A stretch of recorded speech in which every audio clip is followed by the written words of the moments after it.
ಹಾಗಾಗಿ ನಮ್ಮ ಗೌರಿಯ ನೆನಪಿನಲ್ಲಿ ಆಕೆಯ ಪ್ರಿಯ ಮಕ್ಕಳು ಅಂತ ಕಲ್ಪಡ್ತಕ್ಕಂಥ Kalyan Kumar ಉಮರ್ಕಲ್ and the head of China and the Kiran future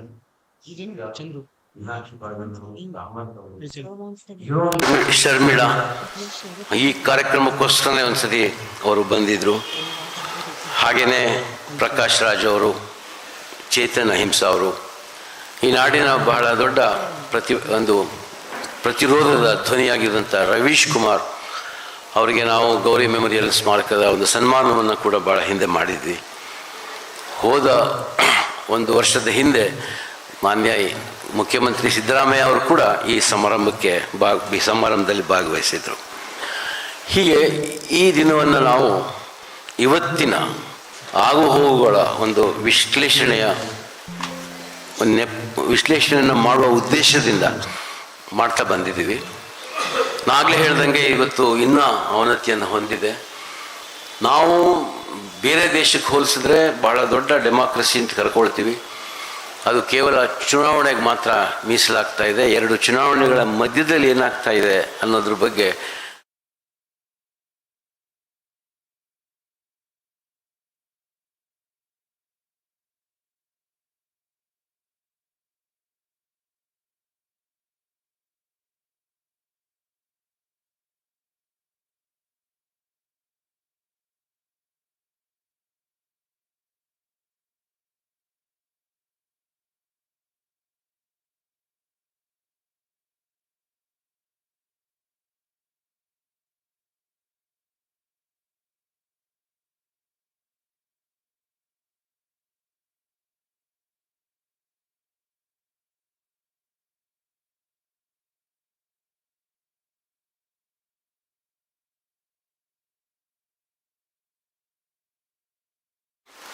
ಪ್ರಜಾಪ್ರಭುತ್ವದ ಉಳಿವಿಗಾಗಿ ಹೋರಾಡ್ತಿರುವಂಥ ಅನೇಕರು ನಮ್ಮ ಮಂದಿ ಇದ್ದಾರೆ. ಇನ್ನು ಒಂದು ರೀತಿಯಲ್ಲಿ ಅವರ ಸಂಖ್ಯೆ ಹೆಚ್ಚಾಗಿದೆ ಕೂಡ.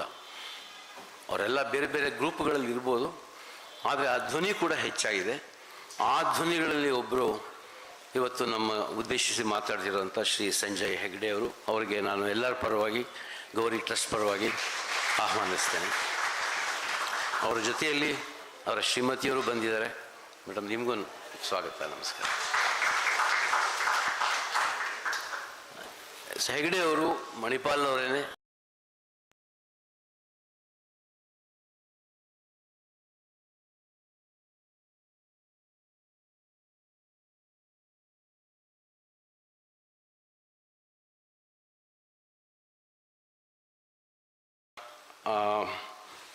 ಇದಾಯ್ತಲ್ಲ, ನಿರ್ಭಯ ಕೇಸ್ನಲ್ಲಿ ಸರ್ಕಾರ ಅವ್ರನ್ನ ಒಂದು ನ್ಯಾಯಾಲಯದ ಸ್ನೇಹಿತ ಎಮಿಕಸ್ ಕ್ಯೂರಿ ಅಂಥೇಳಿ ಅವ್ರನ್ನ ನೇಮಿಸಿತ್ತು.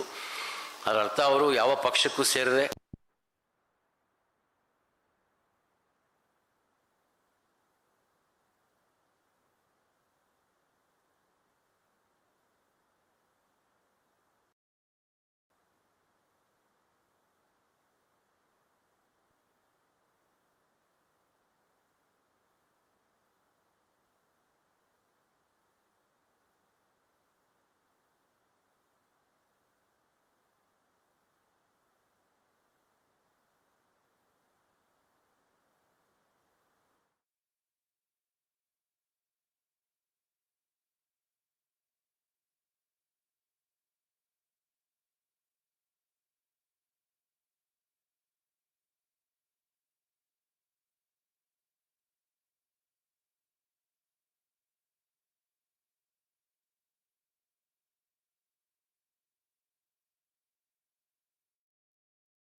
much better than a prime minister who creates accidents like demonetization. ಹಾಗೆಯೇ ಇನ್ನೊಂದು ಕಡೆ ಅವರು ನಮ್ಮ ಪತ್ರಿಕೋದ್ಯಮ ಏನು ನಡೀತಿದೆ ಅನ್ನೋದಕ್ಕೆ ಈಗ we do not have journalist, only content creators and curators ಅಂತ ಬರೀತಾರೆ. ಇವತ್ತು ಜರ್ನಲಿಸಮ್ ಆ ಮಟ್ಟಕ್ಕೆ ಬಂದಿದೆ. ಸೊ ಇದರ ವಿರುದ್ಧ ಧ್ವನಿ ಎತ್ತಂಥ ಸಂಜಯ್ ಹೆಗ್ಡೆ ಅವರು ಇವತ್ತಿನ ಒಂದು ಉಪನ್ಯಾಸವನ್ನು ಕೊಡಲಿಕ್ಕೆ ಒಪ್ಕೊಂಡಿರೋದು, ಇಲ್ಲಿ ತನಕ ಬಂದಿರೋದು ದೆಹಲಿಯಿಂದ ನಮಗೆ ತುಂಬ ಸಂತೋಷವನ್ನು ಉಂಟು ಮಾಡಿದೆ. ಇವತ್ತು ದೇಶದಲ್ಲಿ ಎಲ್ಲೆಡೆ ಚರ್ಚೆ ಆಗ್ತಿರೋವಂಥ ಚುನಾವಣೆ ಸದಸ್ಯತ್ವ ಏನಿದೆ, ಸಿಟಿಸನ್ಶಿಪ್, ಅದೇ ಒಂದು ದೊಡ್ಡ ಸವಾಲಾಗಿದೆ. ಅದರ ಸಾಧಕ ಬಾಧಕಗಳೇನು, ಯಾತಕ್ಕೋಸ್ಕರ ಈ ಕ್ರಮವನ್ನು ಸರ್ಕಾರ ಇವತ್ತು ಮುಂದೆ ಮಾಡಿದೆ, ಇವತ್ತು ಬಿಹಾರದಲ್ಲಾಗಿರೋದು ನಾಳೆ ಬೇರೆ ಎಲ್ಲ ಕಡೆ ಆಗ್ಬೋದಲ್ವೇ ಅನ್ನುವ ಒಂದು ಪ್ರಶ್ನೆಯ ಸುತ್ತ ಅವರ ಉಪನ್ಯಾಸ ಇರುತ್ತೆ. ಇದೇ ವಿಷಯದ ಬಗ್ಗೆ ನಾವು ನಮ್ಮವರೇ ಆದಂಥ ಟ್ರಸ್ಟನ್ನ ಸದಸ್ಯರು ಆಗಿರುವಂಥ ಶ್ರೀ ಅಮೀನ್ ಮಟ್ಟು ಅವ್ರನ್ನ ಕೇಳ್ಕೊಂಡ್ವಿ. ಅವ್ರ ಬಗ್ಗೆ ನಾನು ವಿಶೇಷವಾದ ಇಂಟ್ರೊಡಕ್ಷನ್ ಏನು ಬೇಕಾಗಿಲ್ಲ, ನಮ್ಗೆ ಗೊತ್ತಿರೋ ಹಾಗೆ ಭಾಳ ಸೀನಿಯರ್ ಆದ ಜರ್ನಲಿಸ್ಟ್ ಅವರು, ಮತ್ತು ಅಷ್ಟೇ ನಿರ್ಭಯದಿಂದ ತಮಗನಿಸಿದ್ದನ್ನು ಬರ್ಕೊಂಡು ಬಂದಿರೋವಂಥವ್ರು, ಸಾಮಾಜಿಕ ಚಳವಳಿಗಳಲ್ಲಿ ಮತ್ತು ಸಾಮಾಜಿಕ ಚಿಂತನೆಯಲ್ಲಿ ತಮ್ಮನ್ನು ತಾವೇ ತೊಡಸ್ಕೊಂಡಿರೋವಂಥವ್ರು. ಅವ್ರು ನಾನು ಕೇವಲ ಅದು ಒಂದೇ ಅಲ್ಲ, ಅದನ್ನು ಒಂದು ನೆಪವಾಗಿಟ್ಕೊಂಡು ಈ ಥರದ ಒಂದೊಂದು ಸತಿಗೂ ಪಿರಿಯಾಡಿಕಲ್ಲಾಗಿ BJP ಸರ್ಕಾರ ಯಾಕೆ ಹೊಸ ಹೊಸ ಒಂದು ಕಾಂಟ್ರವರ್ಸಿಗಳನ್ನು, ವಿಷಯಗಳನ್ನು ನಮ್ಮ ಮುಂದೆ ಇಡ್ತಾ ಇದೆ. ಯಾಕೆಂದರೆ ಈ ಸಿಟಿಸನ್ಶಿಪ್ ಎನ್ಯುಮರೇಷನ್ ಏನಿದೆ ಅದು ಈ ಸರಣಿಯಲ್ಲಿ ಒಂದು ಎಪಿಸೋಡ್ ಮಾತ್ರ. ಹೀಗಾಗಿ ಇದರ ಹಿಂದೆ, ಇಡೀ ಸರಣಿಯ ಹಿಂದೆ ಇರುವ ಹುನ್ನಾರ ಏನು ಅನ್ನೋದನ್ನು ಕುರಿತು ಇವತ್ತವರು ಮಾತಾಡಲಿದ್ದಾರೆ. ಅವ್ರಿಗೂ ಕೂಡ ನಮ್ಮ ಟ್ರಸ್ಟ್ನ ವತಿಯಿಂದ ಮತ್ತೊಮ್ಮೆ ಸ್ವಾಗತ. ಇದಾದ ಮೇಲೆ ಒಂದು ಚಿಕ್ಕ ಪ್ಯಾನೆಲ್ ಡಿಸ್ಕಷನ್ ಇರುತ್ತೆ, ಇಸ್ತವ್ರು ಅದನ್ನ ನಡೆಸ್ಕೊಡ್ತಾರೆ. ಆಮೇಲೆ ನಾವು ಆಡಿಯನ್ಸಿಂದ ಪ್ರಶ್ನೆಗಳನ್ನು ಕೂಡ ತಗೊಳ್ಬೋದು. ಹೀಗಾಗಿ ಇದೊಂದು 2 ಉಪನ್ಯಾಸದ ಸಂಕ್ಷಿಪ್ತ ಕಾರ್ಯಕ್ರಮ. ಇದಕ್ಕೆ ಇವತ್ತು ಬಿಡುವು ಮಾಡ್ಕೊಂಡು ಬಂದಿರುವಂಥ ಮತ್ತು ಈ ದೇಶದ ಈ ಪ್ರಶ್ನೆಗಳ ಬಗ್ಗೆ ಕಾಳಜಿಯನ್ನು ಇಟ್ಕೊಂಡು ಬಂದಿರುವಂಥ ನೀವೆಲ್ರಿಗೂ ಟ್ರಸ್ಟ್ ಪರವಾಗಿ ನಾವು ಮತ್ತೊಮ್ಮೆ ಸ್ವಾಗತ ಬಯಸ್ತೇನೆ. ನಮಸ್ಕಾರ. ಸೊ ಈಗ ಸಂಜಯ್ ಹೆಗ್ಡೆ ಅವರು ತಮ್ಮ ಉಪನ್ಯಾಸವನ್ನು ನೀಡಲಿದ್ದಾರೆ. So I welcome you sir to give your lecture.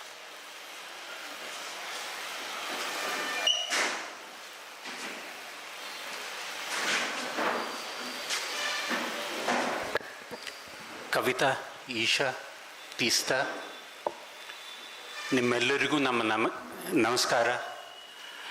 Kannada ನನಗೆ ಬರ್ತದೆ, ಮಾತ್ರ ಭಾಷಣ ಮಾಡುವಷ್ಟು ನನಗೆ ಬರಲ್ಲ. ನಾನು ಹುಟ್ಟಿದ್ದು ಕರ್ನಾಟಕದಲ್ಲಿ, ಬೆಳೆದದ್ದು ಮುಂಬೈಯಲ್ಲಿ, ನನ್ನ ಕರ್ಮಭೂಮಿ ದೆಹಲಿಯಲ್ಲಿ. ನನಗೆ ಕೆಲವು ಭಾಷೆ ಬರ್ತದೆ, ಮಾತ್ರ ಮಾತನಾಡಲಿಕ್ಕೆ ಇಲ್ಲಿಂದ ಒಂದು ಸ್ಟೇಜಿನಿಂದ ಮಾತನಾಡಲಿಕ್ಕೆ ಇಂಗ್ಲೀಷೇ ಸರಿ. ಅದಕ್ಕಾಗಿ ಕ್ಷಮಿಸ್ತೇನೆ. ಇಂಗ್ಲೀಷಲ್ಲಿ ಇನ್ನು ಭಾಷಣ ಇಂಗ್ಲೀಷಲ್ಲಿ ಮಾಡ್ತೇನೆ.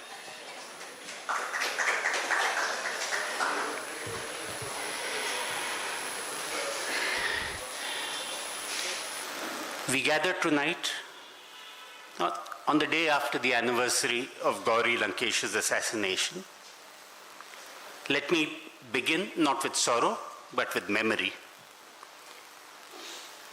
Unlike what was said about journalists in my tweet, Gauri was not that. She was not a journalist who treated truth as a commodity to be traded, but a duty to be lived. She paid the ultimate price for that duty. It was not an accident of fate. It came after the targeted killings of Dabolkar in Pune, Pansare in Kolhapur, Kalburgi in Dharwad. The bullets, you all know, had a common link. A common link which sought people out, marked them out as anti-nationals. To them, I only say, we are people who feel who think we are people of India who are united against those who I can only mildly think of as anti-rationals. There is a strong tradition of rationalism in India.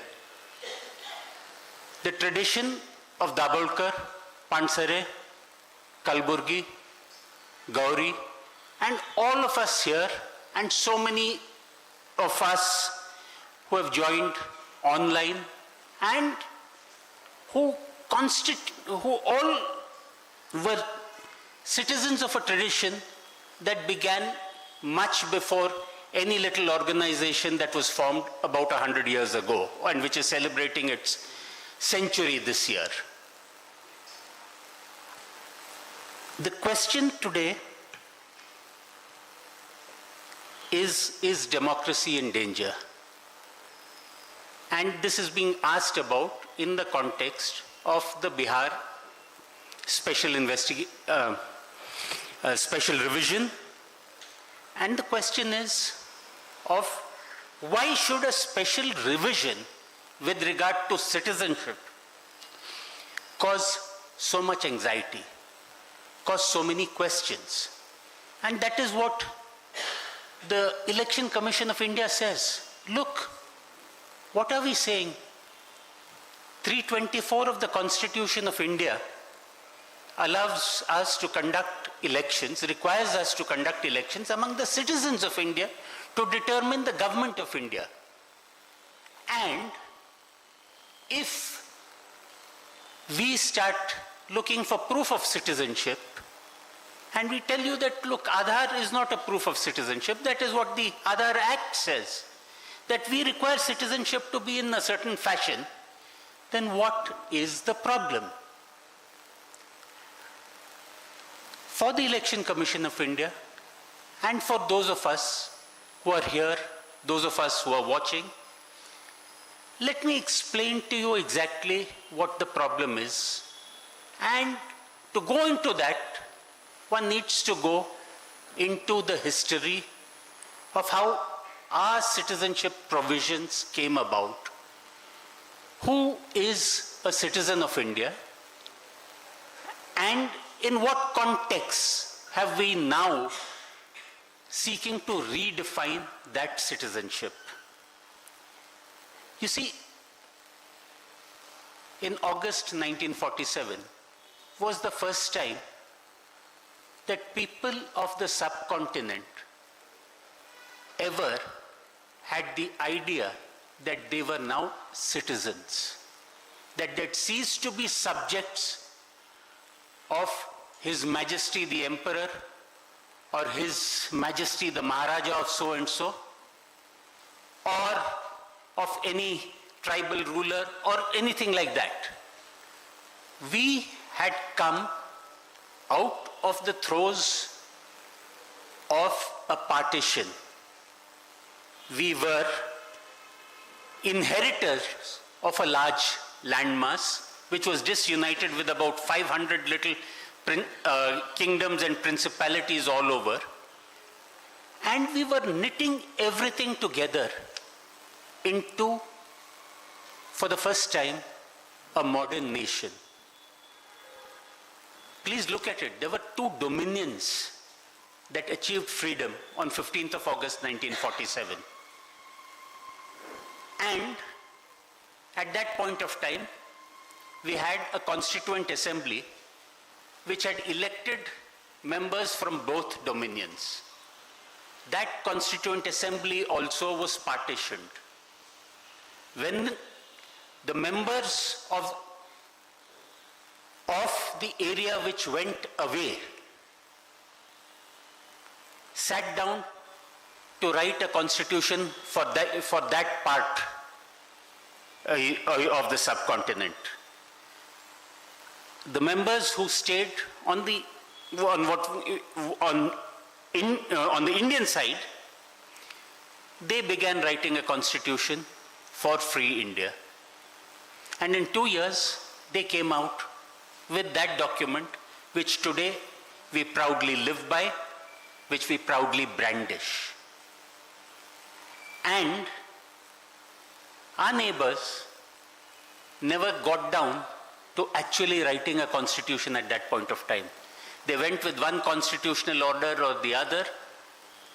They did not frame a constitution till they broke up into two in 1971, and thereafter only did the constitution of present-day Pakistan come about, or the constitution of present-day Bangladesh come about. So, out of a partitioned country, you start building up a new country. It was not problematic in most of the country. In Karnataka, not problematic. But as you went up there, between Rajasthan up to Jammu and Kashmir, and especially in Punjab, and on the eastern side, on the Bengal and Assam sides, you had to define who was whose. Whose person was whose, belonged to India, and whose person belonged to Pakistan. There were many people who said, जो वहां गए हैं सभी जाए. They partitioned not only the land. In their minds, not only was the land partitioned, but the populace was partitioned on the basis of religion. The great central mass, it was said, was to consist only of people like us, people of one religion. That was the view on the other side as well. Though the founding father there, Muhammad Ali Jinnah, said you are free to go to your temples, mosques, etc., etc., it was only the mosque-going people who mostly remained. Most of the temple-going people and the Gurdwara-going people came on across this side. On the western border, you had a kind of reasonable clarity. People moved across borders, and by early 1948, it was Maulana Azad who, in a Friday sermon from the Jama Masjid, told people who decided that they were living on in India, that they were not going across to the other side, that look, this is our land as well. Let us commit to this land and let us together build a new India. It is the spirit of Maulana Azad, Nehru, the assassination of the Mahatma, and the genius of Baba Saheb Ambedkar, which decided on India where each person within its boundaries, within its geographical boundaries, was Indian. On the eastern side of the border, there were a lot of people who did not necessarily move immediately. There were Hindus on what was then East Bengal who continued to remain there. The border remained porous. There were many who migrated also. And at that point of time, there were also some migrations into Assam. In 1951, the administrative authorities in Assam wrote a document called the NRC. They had a National Register of Citizens. Who are the citizens? Who are the people who are living on this side of the border, of the new borders of Assam? And they wrote out that these are the citizens. Now the 1951 NRC was not a complete comprehensive document. Some districts not true. Assam had many Muslim majority districts. There was the district of Sylhet, which had a referendum and joined what was East Pakistan. But there were Muslim majority districts on those days like Dhubri, where the Assamese population led by Gopinath Bordoloi persuaded them to stay on, that your future in India is better. And that's how we've had a much wider chicken neck at Siliguri than what was originally thought possible. So you had a 1951 NRC in Assam, but this one thought of citizenship, are all our citizens always like us in all matters of religion, dress, habit, choices? Is there somebody who is a superior citizen? Is there somebody who is not necessarily a citizen but is only there on sufferance? These were thoughts which were there at the beginning of the Republic. For about 15, 20 years, things went on in that fashion. We were a new nation, we were building up. It was only in 1965, once the war with Pakistan began, the 1965 war, that borders started getting absolutely sealed. The western border was sealed. Till then, the LIC of India had been also working in Pakistani cities. All that stopped. Around 65, on the eastern borders, migrations started increasing. And they were not necessarily, there were more migrations of Hindus who thought they could no longer live in Pakistan.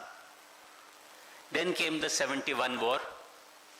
And in the 71 war, the two sides of Pakistan of what was then Pakistan fought each other. The Bengalis fought the Muhajirs, the Punjabis, the Sindhis, and the Balochs on the west. And when Bangladesh emerged, it also emerged with the price of so many people coming up, migrating as refugees, coming to India. There was the Indira Gandhi Mujibur Rahman Pact, which said that everybody who came after 25th of March 1971, the Bangladeshis would take back, but those who came before that would continue to be in India. While most of the country accepted it, it was in Assam that there was always a feeling that Assamese culture was being overrun by Bangladeshi migration. And who is a Bangladeshi? Oh, anybody who's a Muslim and who does not speak, who speaks Bengali is Bangladeshi, was a very easy definition. What happens in normal parlance and all that may not matter. But when it gets into the administration, that is where the problem arrives. In 1978, soon after the emergency, there was a by-election in Assam in a place called Mangaldoyi. In Mangaldoyi, there was a rumor. Indira Gandhi, who had lost the elections in the north and who had lost from Raebareli, might be a candidate there. And then came a feeling that, look, there are so many Bangladeshi voters here, she will get elected. It was then that there was a students' movement which spiraled into the Assam movement, which went into great manslaughter, especially in Nelly. There was a divide between communities on religious lines, and that is what has plagued Assamese politics, and it has defined Assamese politics from then on. But if a problem remains confined to a state, it is rather easy, or it is a local problem. However, what has happened with the passage of time is that the thinking in Assam has affected the rest of the country. As it is spread across the country, people who follow Islam or who are following any minority religion feel a bit insecure. people are being, their citizenship, their patriotism, everything is being questioned simply based upon whom they worship. And it is very necessary to ensure that we are recorded properly in the voting lists. I told you about the Hindu minorities in Bangladesh who kept migrating to safety in India from time to time. People assimilated, some of them managed to secure proofs of citizenships, some of them remained in a state of limbo. And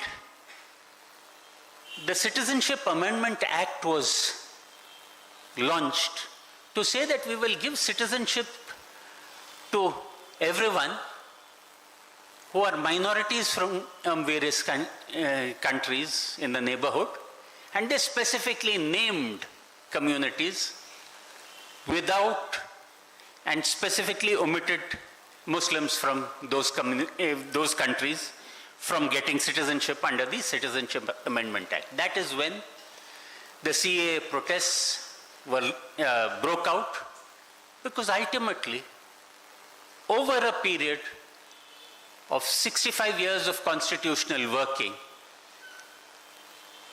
we had grown up to be a new country. We had grown up to be a country of citizens. We had grown up to be a country of equal citizens. If you ignore a section, if you tell a section, look, you no longer belong here, or you will not get as easy an entry as others get into this country, then essentially you are going back to the early questions of definition. What are we? What kind of country are we? Who are our citizens? Are our citizens everybody who is within this country and who has pledged allegiance to this country? Or do we have class 1 citizens, non-citizens, people on sufferance, and people to be thrown out? This is where the special revision in Bihar comes in. Electoral rolls are revised all the time. You have to take into account people who have moved on, who have moved away from the constituency. But when you start revising rolls to specifically exclude one section of the people, or when it is perceived that these sections which are not likely to vote for one party, they are all excluded. And if they want to be included, they will have to provide document A, B, C, D, E, F, G, and they cannot rely on documents X, Y, and Z. Then you have to ask the question, is the Election Commission doing it really to have a clean electoral list, or is the Election Commission of India doing it to have a selective election list which will favor one party over the other? That is at heart the question of credibility that has come over the exercise and which has clouded the functioning of the Election Commission. That is why the matter is pending before the Supreme Court. The Supreme Court is faced with a different question. The Election Commission is a constitutional authority, so are we. We have to go on the presumption that every constitutional authority will act according to what the Constitution says. We cannot assume bias. Therefore, until we see the final list, until they produce the final list, how can we make any judgment whatsoever? This is where the case in court is, and it is being heard possibly tomorrow again, on Monday, and it's been going stage by stage. However, what is the approach that the Election Commission should be following? Please look at what the first election commissioner did. The chief election commissioner was a remarkable man called Sukumar Sen. Mr. Sukumar Sen, who conducted the first election in India in 1952, the general elections, realized that he had to include everyone, that India was a large country with a large population which could not even read. So there was a 175 million electorate which had to be brought to the polls. It could not read, so therefore he created election symbols so that people could identify, it's a pair of bullocks, that is the Congress. It is the hammer and sickle, it is the communist parties, etc., etc. The approach then was of inclusion. The Election Commission, in my humble opinion, must always lean towards inclusion of voters and leave the job of exclusion of voters to be pointed out upon judicial orders before any specific deletion takes place. You can delete names if there is a court order.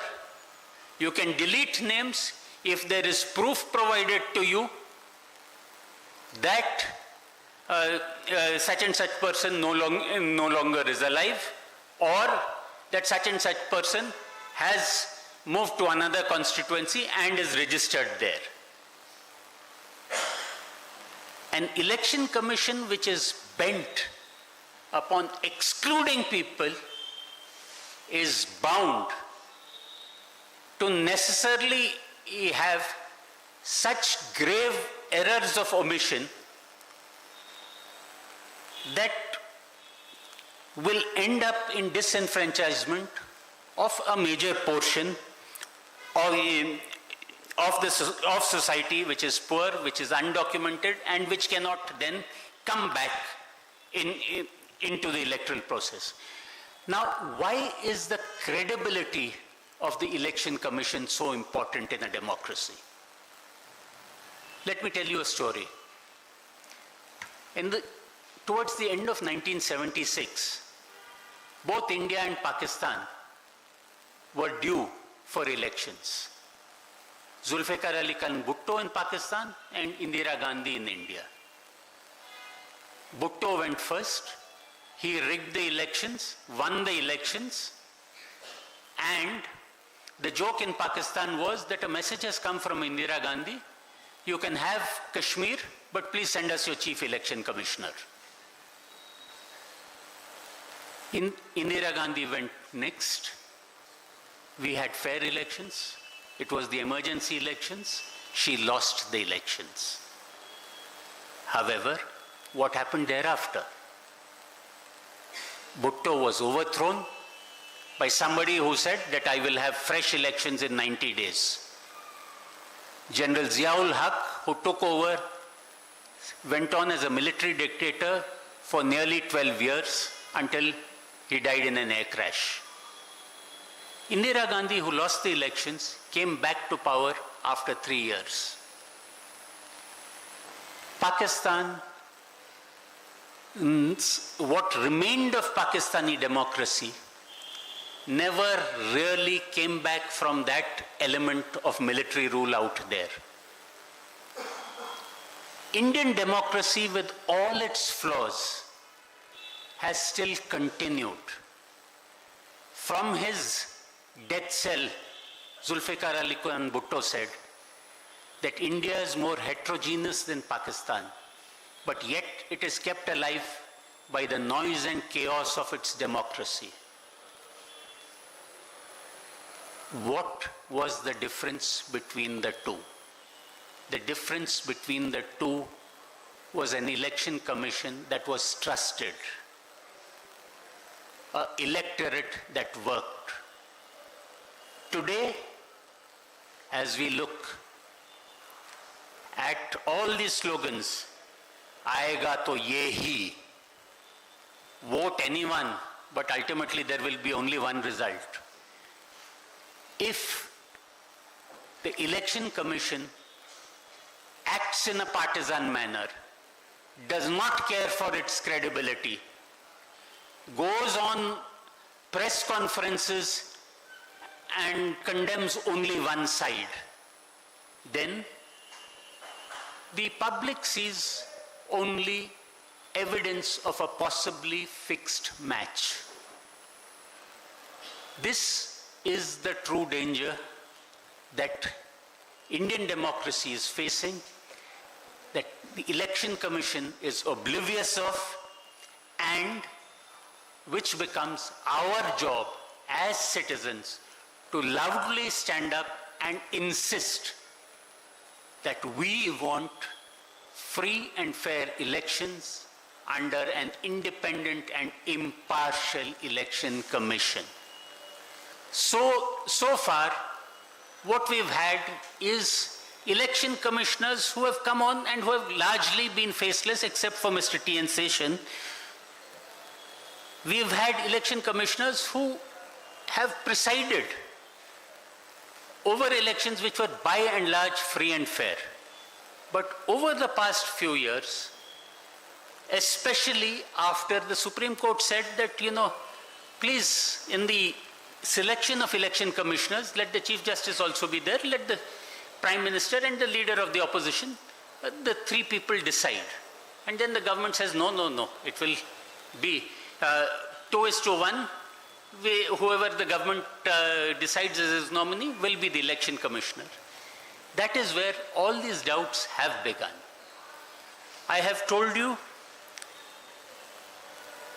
what peril that we currently stand at, what are the countermeasures that are being currently contemplated, and what exactly we need to do. What we also have to remember every day is that as citizens of India, we have a constitutional duty to support the Constitution. And the Constitution is nothing more than a covenant between citizen and citizen. Between me and you, saying that these are the rights that we have given ourselves, these are the rights that we have given the government, and whoever runs the government runs it in trust for us. And this is what we have is our method of selecting that government. When our trusteeship of power through elections is being subverted, it becomes incumbent upon us to ensure that the trustees do their duty. There have been many who have gone on the path of ensuring that power is held to its trust. There have been those like Gauri who have paid a price, who have paid the ultimate price. There are those like Gauri's favorites, adopted son Umar Khalid, who are still paying a price. And there are all of us here who have still come here to stand in solidarity and to affirm that we are ready to pay our part of the price in ensuring that we have a free and fair election and that our trusteeship of the Constitution continues. Thank you very much for a very patient hearing.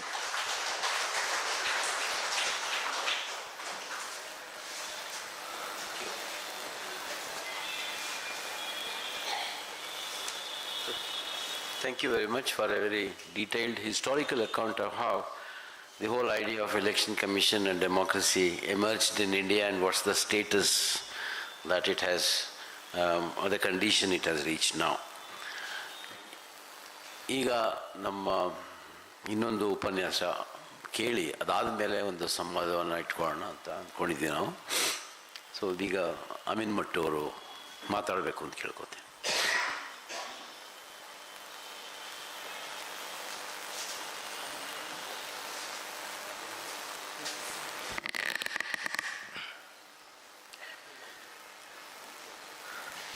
ಹಿರಿಯ ನ್ಯಾಯವಾದಿಗಳಾದ ಸಂಜಯ್ ಹೆಗ್ಡೆಯವರೇ, ತೀಸ್ತಾ ಸೆಟ್ಲ್ವಾದ್ ಅವರೇ, ಶ್ರೀಧರ್ ಅವರೇ, ಅಶೋಕ್ ಅವರೇ, ಕವಿತಾ ಲಂಕೇಶ್ ಅವರೇ, ಮತ್ತು ಇಲ್ಲಿ ಸೇರಿರುವ ಗೌರಿ ಲಂಕೇಶ್ ಅವರ ಹಿರಿಯ ಮತ್ತು ಕಿರಿಯ ಗೆಳೆಯ ಗೆಳತಿಯರೇ,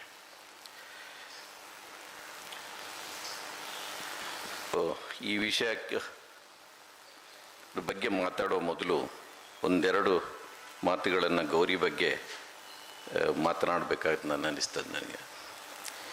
ಬೆಳಿಗ್ಗೆ ಅವರ ಸಮಾಧಿ ಹತ್ರ ಮಾತಾಡುವಾಗ ಕೆಲವು ಮಾತುಗಳನ್ನು ನಾನು ಹೇಳಿದ್ದೆ. ನನಗೆ ಅನ್ನಿಸೋದು, ನಾವು ಪ್ರತಿ ವರ್ಷ ಗೌರಿ ಲಂಕೇಶ್ ಅವರನ್ನು ನೆನಪಿಕೊಳ್ತಾ ಇದ್ದೇವೆ. ನನಗೆ ಅನ್ನಿಸೋದು ಗೌರಿಯನ್ನು ಮರೆಯುವಂಥ ದಿನಗಳು ಬರಬೇಕು ಅಂತ. ಗೌರಿಯನ್ನು ನಾವು ಯಾವಾಗ ಮರೆಯುತ್ತೇವೆ ಅಂದರೆ, ಗೌರಿ ಬಯಸಿದ ಸಮಾಜ ನಿರ್ಮಾಣದ ದಿನ ಗೌರಿಯನ್ನು ಮರಿತೇವೆ ನಾವು.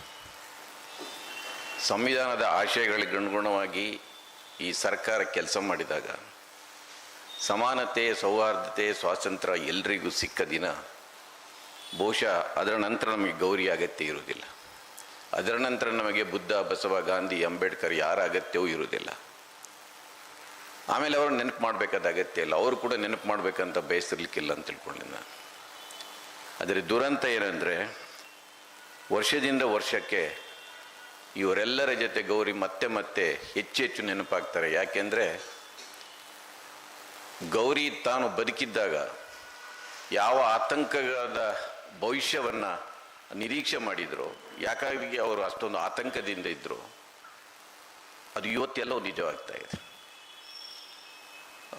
ನೀವು ಧರ್ಮಸ್ಥಳದ ಬಗ್ಗೆ ಇವತ್ತು ದೊಡ್ಡ ಚರ್ಚೆ ಆಗ್ತಾ ಇದೆ. ನೀವು ಹಳೆಯ ಗೌರಿ ಲಂಕೇಶ್ ಪತ್ರಿಕೆಯನ್ನು ತೆಗೆದರೆ ಅದರಲ್ಲಿ ಸುಮಾರು ವಾರಗಳ ಕಾಲ ಧರ್ಮಸ್ಥಳದಲ್ಲಿ ಆಗ್ತಿರುವ ಅನಾಚಾರಗಳ ಬಗ್ಗೆ, ಅತ್ಯಾಚಾರಗಳ ಬಗ್ಗೆ ಅವರು ಬರೆದಿದ್ದರು. ನಾವೆಲ್ಲವನ್ನು ಓದಿದ್ದೇವೆ, ಮತ್ತೆ ಧರ್ಮಸ್ಥಳಕ್ಕೆ ಹೋಗಿ ಅಡ್ಡ ಬಿದ್ದು ಬಂದಿದ್ದೇವೆ. ಅದರಿಂದ ರಾಮಚಂದ್ರಾಪುರ ಮಠದ ಒಬ್ಬ ಸ್ವಾಮೀಜಿ ವಿರುದ್ಧ ಬಹಳ ಬರೆದರು. ನಾವು ಒಂದಷ್ಟು ದಿನ ಮಾತಾಡಿದ್ದೇವೆ. ಪಾಪ ಆ ಗಾಯಕಿ ಎಲ್ಲಿದ್ದಾರೆ ಅಂತ ಗೊತ್ತಿಲ್ಲ ನಮಗೆ ಇವತ್ತು. ಆ ಸ್ವಾಮೀಜಿ ಆರಾಮಾಗಿದ್ದಾರೆ. ಇಂಥ ಭಾಳಷ್ಟು ಘಟನೆಗಳನ್ನು ಹೇಳ್ತಾ ನಾನು ಹೋಗ್ಬೋದು. ಅದಕ್ಕಾಗಿ ನಮ್ಮ ಆಶಯ, ನಾನು ಅದನ್ನು ಬಯಸ್ತೇನೆ, ಗೌರಿಯನ್ನು ನಾನು ಕೂಡ ಮರೆಯುವಂಥ ಒಂದು ದಿನ ಬರಬೇಕು ಅಂತ. ಅದು ಬರುತ್ತಾ ಇಲ್ವೋ ಗೊತ್ತಿಲ್ಲ. ನಾವು ದೊಡ್ಡವರನ್ನು ಯಾಕೆ ನೆನೆಸ್ಕೊಳ್ತೇವೆ ಅಂದರೆ, ನಮ್ಮ ವೈಫಲ್ಯವನ್ನು ಮುಚ್ಚಿಕೊಳ್ಳಿಕ್ಕೆ ನೆನಪಿಸ್ಕೊಳ್ತೇವೆ ಒಮ್ಮೊಮ್ಮೆ. ಈಗ ಗಾಂಧೀಜಿ ಇರಬೇಕಿತ್ತು, ಈಗ ಅಂಬೇಡ್ಕರ್ ಇರಬೇಕಿತ್ತು, ಈಗ ಲಂಕೇಶ್ ಇರಬೇಕಿತ್ತು, ಕುವೆಂಪು ಇರಬೇಕು. ಯಾಕೆಂದರೆ ನಮಗೆ ಅವರ ಹತ್ರ ಹೋಗ್ಲಿಕ್ಕಾಗಿಲ್ಲ ಅಂತ, ಆ ವ್ಯಕ್ತಿತ್ವದ ಹತ್ತಿರ ನಮಗೆ ಹೋಗ್ಲಿಕ್ಕಾಗಿಲ್ಲ ನಮಗೆ. ಅದಕ್ಕೆ ಈಗಲೂ ನಾವು ಯಾವುದಾದ್ರೂ ಇಂಥ ಅಸಹಾಯಕತೆ, ಕಷ್ಟ ಬಂದಾಗ ಅವ್ರು ಇರಬೇಕಿತ್ತು ಅಂತ ಅನಿಸ್ತದೆ. ಸಹಜವಾಗಿ ಅವ್ರಿಗೆ ಬೆಳಗಿನವರಿಗೆ ಭಾಳ ಬಂದು ನೆನಪಿಸು. ಅಲೆಮಾರಿಗಳ ಇವತ್ತು ದೊಡ್ಡ ಸಮಸ್ಯೆ ಎದುರಾದಾಗ ಸಣ್ಣ ಸಮುದಾಯ, ಅದಕ್ಕೊಂದು ಅದು ವೋಟ್ ಬ್ಯಾಂಕ್ ಕೂಡ ಅಲ್ಲ, ಎಲ್ಲರೂ ಅದನ್ನು ನಿರ್ಲಕ್ಷ್ಯ ಮಾಡಿದ್ದಾರೆ. ಇಂಥ ಸಂದರ್ಭದಲ್ಲಿ ಗೌರಿ ಇರಬೇಕಿತ್ತು ಅಂತ ಅನಿಸುತ್ತೆ. ಧರ್ಮಸ್ಥಳದಲ್ಲಿ ಅದರ ವಿರುದ್ಧ ಹೋರಾಟ ಇಲ್ಲ, ಚೆಲ್ಲಾಪಿಲ್ಲೆಯಾಗಿ ಏನೇನೋ ಹಾದಿ ಹಿಡಿತಾ ಹೋಗ್ತಾ ಇದೆ. ಅದನ್ನೆಲ್ಲ ಒಂದು ಸೂತ್ರದಲ್ಲಿ ತಂದಿಟ್ಟು ಮುನ್ನಡೆಸಲಿಕ್ಕೆ ಗೌರಿ ಇರಬೇಕಿತ್ತು ಅಂತ ಅನಿಸುತ್ತೆ. ಅದಕ್ಕೆ ಗೌರಿ, ನಾನು ಬೆಳಿಗ್ಗೆ ಮಾತಾಡುವಾಗ ಹೇಳಿದರು, ಗೌರಿ ಒಬ್ಬ ಭಾಳ ದೊಡ್ಡ ಘನಘೋರ ಭಾಷಣ ಮಾಡುವ ನಾಯಕಿ ಆಗಿರಲಿಲ್ಲ. ಆಕೆ ದೊಡ್ಡ ಐಡಲಾಗ್ ಕೂಡ ಆಗಿರಲಿಲ್ಲ. ಆಕೆಯ ಸುತ್ತ ಒಂದು ಸಾವಿರಾರು ಜನರಿದ್ದ ಸಂಘಟನೆ ಕೂಡ ಇರಲಿಲ್ಲ. ಒಂದು ದೊಡ್ಡ ದೊಡ್ಡ ಕಾರ್ಯಕ್ರಮಕ್ಕೆ ಸಂಪನ್ಮೂಲಗಳನ್ನು ಒದಗಿಸುವಂಥ ದೊಡ್ಡ ಛಾತಿ ಕೂಡ ಇರಲಿಲ್ಲ. ಆದರೂ ಅವರು ಎಲ್ರಿಗೂ ಬೇಕಾಗಿದ್ದರು. ಯಾಕೆಂದರೆ ಎಲ್ಲರನ್ನು ಒಟ್ಟು ಮಾಡಿಕೊಂಡು ಬೆಸೆಯುವ, ಮುಂದೆ ಕೊಂಡೋಗುವ ಒಂದು ಶಕ್ತಿ ಇತ್ತು. ಆ ಶಕ್ತಿ ಯಾಕೆ ಇತ್ತಂದರೆ, ಆಕೆಯ ಜೊತೆ ಪ್ರೀತಿ ಇತ್ತು, ಕರುಣೆ ಇತ್ತು, ಸತ್ಯ ಇತ್ತು ಮತ್ತು ನ್ಯಾಯದ ಬಗ್ಗೆ ಮಾತನಾಡುವ ಧೈರ್ಯ ಇತ್ತು. ಸಣ್ಣ ಗುಬ್ಬಚ್ಚಿ ಅಂತ ಒಂದು ಶರೀರ ಅವರದ್ದು. ಬಹುಶಃ ಇಂಥವರನ್ನೇ ಗುಂಡಾಕ್ತಾರೆ. ಗಾಂಧೀಜಿ ಕೂಡ ಅರೆಬಟ್ಟೆ ಬೈರಾಗಿ ಅವರನ್ನು ಗುಂಡಾಕಿ ಕೊಂದ್ಬಿಟ್ರು. ಕಲಬುರ್ಗಿ ಕೂಡ ಏನು ಪೈಲ್ವಾನ್ ಆಗಿರಲಿಲ್ಲ. ದಾಬೋಲ್ಕರ್ ಇರಲಿ, ಪನ್ಸರ್ ಇರಲಿ, ಅವರು ಪೈಲ್ವಾನ್ ಆಗಿರಲಿಲ್ಲ. ಅವರ ವೈಚಾರಿಕವಾಗಿ ಅವರನ್ನು ಎದುರಿಸಲಿಕ್ಕೆ ಆಗದೇ ಇದ್ದಾಗ ದೈಹಿಕವಾದ ಹಲ್ಲೆ ಮಾಡ್ತಾರೆ. ಇದು ಬಹುಶಃ ಇತಿಹಾಸದ ಉದ್ದಕ್ಕೂ ಇಡೀ ಪ್ರಪಂಚದಲ್ಲಿ ನಡ್ಕೊಂಡು ಬಂದಿದೆ. ಯಾವಾಗ ವೈಚಾರಿಕವಾಗಿ ಎದುರಿಸಲಿಕ್ಕೆ ಆಗುವುದಿಲ್ವೋ ಆಗ ದೈಹಿಕವಾದ ಹಲ್ಲೆ ಮಾಡ್ತಾರೆ. ಬಹುಶಃ ಇದು ಮುಂದುವರಿತೆ, ಈಗಲೂ ಮುಂದುವರಿದಿದೆ. ಉಮರ್ ಖಲೀದನ್ನು ಇಷ್ಟು ವರ್ಷ ಜೈಲಲ್ಲಿ ಯಾಕೆ ಇಡ್ತಾರೆ ಅಂದರೆ ಅವರನ್ನು ಹೊರಗೆ ಬಂದರೆ ಅವ್ರು ಕೇಳೋ ಪ್ರಶ್ನೆಗಳಿಗೆ ಇವ್ರ ಹತ್ರ ಉತ್ತರ ಇರುವುದಿಲ್ಲ ಅಂತ. ಅದರಿಂದ ಒಂದು ಸಮಾಧಾನ ಏನಂದರೆ ಅವ್ರ ಹೇಡಿಗಳಂತ ತಿಳ್ಕೊಳ್ಬೋದು. ನಾವು ವೈಚಾರಿಕವಾಗಿ ನಮ್ಮನ್ನು ಎದುರಿಸಲಿಕ್ಕಾಗದ ಹೇಡಿಗಳು ಅವರು ಅಂತ. ಅದು ನಿಜ ಕೂಡ ಹೌದು. ಅದರಿಂದ ಗೌರಿಯನ್ನು ನಾವು ಯಾಕೆ ನೆನಪು ಮಾಡ್ಕೊಳ್ಬೇಕಂದ್ರೆ ನಾವೆಲ್ಲ ಗೌರಿಗಳಾಗಬೇಕಂತ ಘೋಷಣೆ ಮಾಡಿಬಿಟ್ಟಿದೆ. ಅದು ಭಾಳ ಸುಲಭದ ಕೆಲಸ ಅಲ್ಲ ಅಂತ ತಿಳ್ಕೊಂಡಿದೆ ನಾವು. ಆ ರೀತಿಯ ಪ್ರೀತಿಯನ್ನು ತೋರಿಸಲಿಕ್ಕೆ, ಆ ರೀತಿಯ ಕರುಣೆಯನ್ನು ತೋರಿಸಲಿಕ್ಕೆ, ಸತ್ಯದ ಹೇಳಲಿಕ್ಕೆ ಧೈರ್ಯ ಮಾಡಲಿಕ್ಕೆ, ನ್ಯಾಯದ ಪರವಾಗಿ ನಿಲ್ಲುವ ಧೈರ್ಯ ಮಾಡೋದಕ್ಕೆ ನಾವು ಭಾಳ ಗಟ್ಟಿಯಾಗಿರಬೇಕು. ಗೌರಿ ಬೆಳಿಗ್ಗೆ ಕವಿತೆ ಹೇಳಿರ್ಬೇಕು. ಆಕೆ ಭಾಳ ಟ್ರೂತ್ಫುಲ್ ಆಗಿದ್ರು, ಭಾಳ ಜೆನ್ವಿನ್ ಆದ ಲೀಡ್ರ್. ಆಕೆ ಹತ್ರ ಏನು ಕಪಟಗಳಿರಲಿಲ್ಲ ಆಕೆ.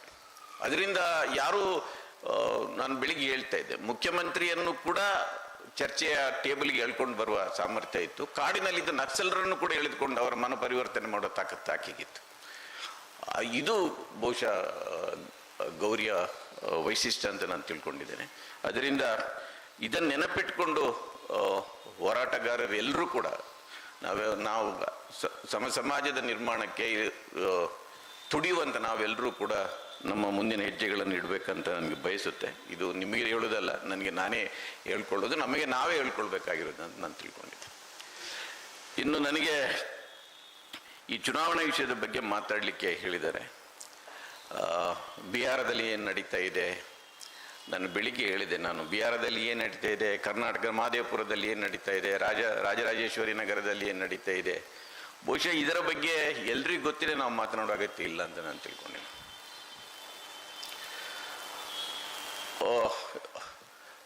ಭಾರತದಲ್ಲಿ 18 ಲೋಕಸಭಾ ಚುನಾವಣೆಗಳು ನಡೆದಿದೆ. 400ರಿಂದ 500 ಅಸೆಂಬ್ಲಿ ಚುನಾವಣೆಗಳು ನಡೆದಿದೆ. 52ರಿಂದ ನಡೀತಾ ಬಂದಿದೆ. ಇವತ್ತು ನಾವು ಮಹದೇವಪುರದಲ್ಲಿ ಆಗಲಿ ಬಿಹಾರದಲ್ಲಿ ಏನು ಕಾಣ್ತಾ ಇದ್ದೇವೆ, ಅದು ರೋಗ ಅಲ್ಲ, ಅದು ರೋಗದ ಲಕ್ಷಣಗಳತ್ತು, ಅದು ಸಿಂಪ್ಟಮ್ಸ್, ಅದು ಡಿಸೀಸಿನ ಸಿಂಪ್ಟಮ್ಸ್. ಅದು ರೋಗ ಎಲ್ಲಿದೆ ಅಂದರೆ ನಮ್ಮ ಚುನಾವಣಾ ವ್ಯವಸ್ಥೆಯಲ್ಲಿಯೇ ಇದೆ. ಇದು ಆಗಾಗ ಒಂದನ್ನು ತೇಲಿ ಬಿಡ್ತಾರೆ, ನಾವು ಅದರ ಹಿಂದೆ ಹೋಗಿ ಅದರ ವಿರುದ್ಧ ಹೋರಾಟ ಮಾಡ್ತಾ ಇರ್ತೇವೆ. ಅವರು ಇನ್ನೊಂದು ಏನೊಂದು ತಯಾರಿಯಲ್ಲಿ ಇರ್ತಾರೆ. ಬಹುಶಃ ತ್ರಿಲೋಚನ್ ಶಾಸ್ತ್ರಿಯವರು ಬಂದಿಲ್ಲ. ನೀವು ದಯವಿಟ್ಟು ADRನ ವೆಬ್ಸೈಟಿಗೆ ಹೋದರೆ ನಮ್ಮ ಡೆಮೋಕ್ರಸಿ ಯಾಕೆ ಸಾಯ್ತಾ ಇದೆ ಅಂತ ನಮಗೆ ಗೊತ್ತಾಗುತ್ತೆ ಅಂತ. ಡೆಮೋಕ್ರಸಿ ಸಾಯ್ತಾ ಇದೆ ಇವತ್ತು. ಪಾರ್ಲಿಮೆಂಟಲ್ಲಿ ಕೂತ 543 ಸಂಸದರಲ್ಲಿ 251 ಮಂದಿಯ ಇದೆ ಕ್ರಿಮಿನಲ್ ಕೇಸ್ಗಳಿದೆ. ಅದರಲ್ಲಿ 170 ಮಂದಿಯ ವಿರುದ್ಧ ಹೀನಸ್ ಕ್ರೈಮ್ನ ಚಾರ್ಜ್ ಶೀಟ್ಗಳಿದೆ. Murder, attempt to murder, rape, extortion, kidnapping 170 ಮಂದಿಯ ವಿರುದ್ಧ ಇದೆ. ಅವರಲ್ಲಿ ಕೂತು ನಮ್ಮನ್ನು ಆಳ್ತಾ ಇದ್ದಾರೆ. ಇಡೀ ಇಂಡಿಯಾದಲ್ಲಿ ಬೇರೆ ಬೇರೆ ಅಸೆಂಬ್ಲಿಯಲ್ಲಿ ನೋಡಿದರೆ 643 ಮಿನಿಸ್ಟ್ರಿಗಳಲ್ಲಿ 307 ಮಂದಿ ವಿರುದ್ಧ ಕ್ರಿಮಿನಲ್ ಚಾರ್ಜಸ್ ಇದೆ. 174 ಮಿನಿಸ್ಟ್ರಿಗಳ ವಿರುದ್ಧ ಸೀರಿಯಸ್ ಆದ ಕ್ರಿಮಿನಲ್ ಚಾರ್ಜಸ್ ಇದೆ. ಕೆಲವರು ಜೈಲಿಂದ ಸ್ಪರ್ಧೆ ಮಾಡ್ತಾರೆ, ಕೆಲವರು ಬೇಲಿಂದ ಸ್ಪರ್ಧೆ ಮಾಡ್ತಾ ಇದ್ದಾರೆ, ಉಳಿದವರು ಬೇಲಲ್ಲಿ ಹೊರಗಡೆ ಇದ್ದಾರೆ. ಇಂಥ ಸೀರಿಯಸ್ ಆದ ಚಾರ್ಜ್ ಇತ್ತು ಮಿನಿಸ್ಟ್ರಿಗಳ ಮೇಲೆ.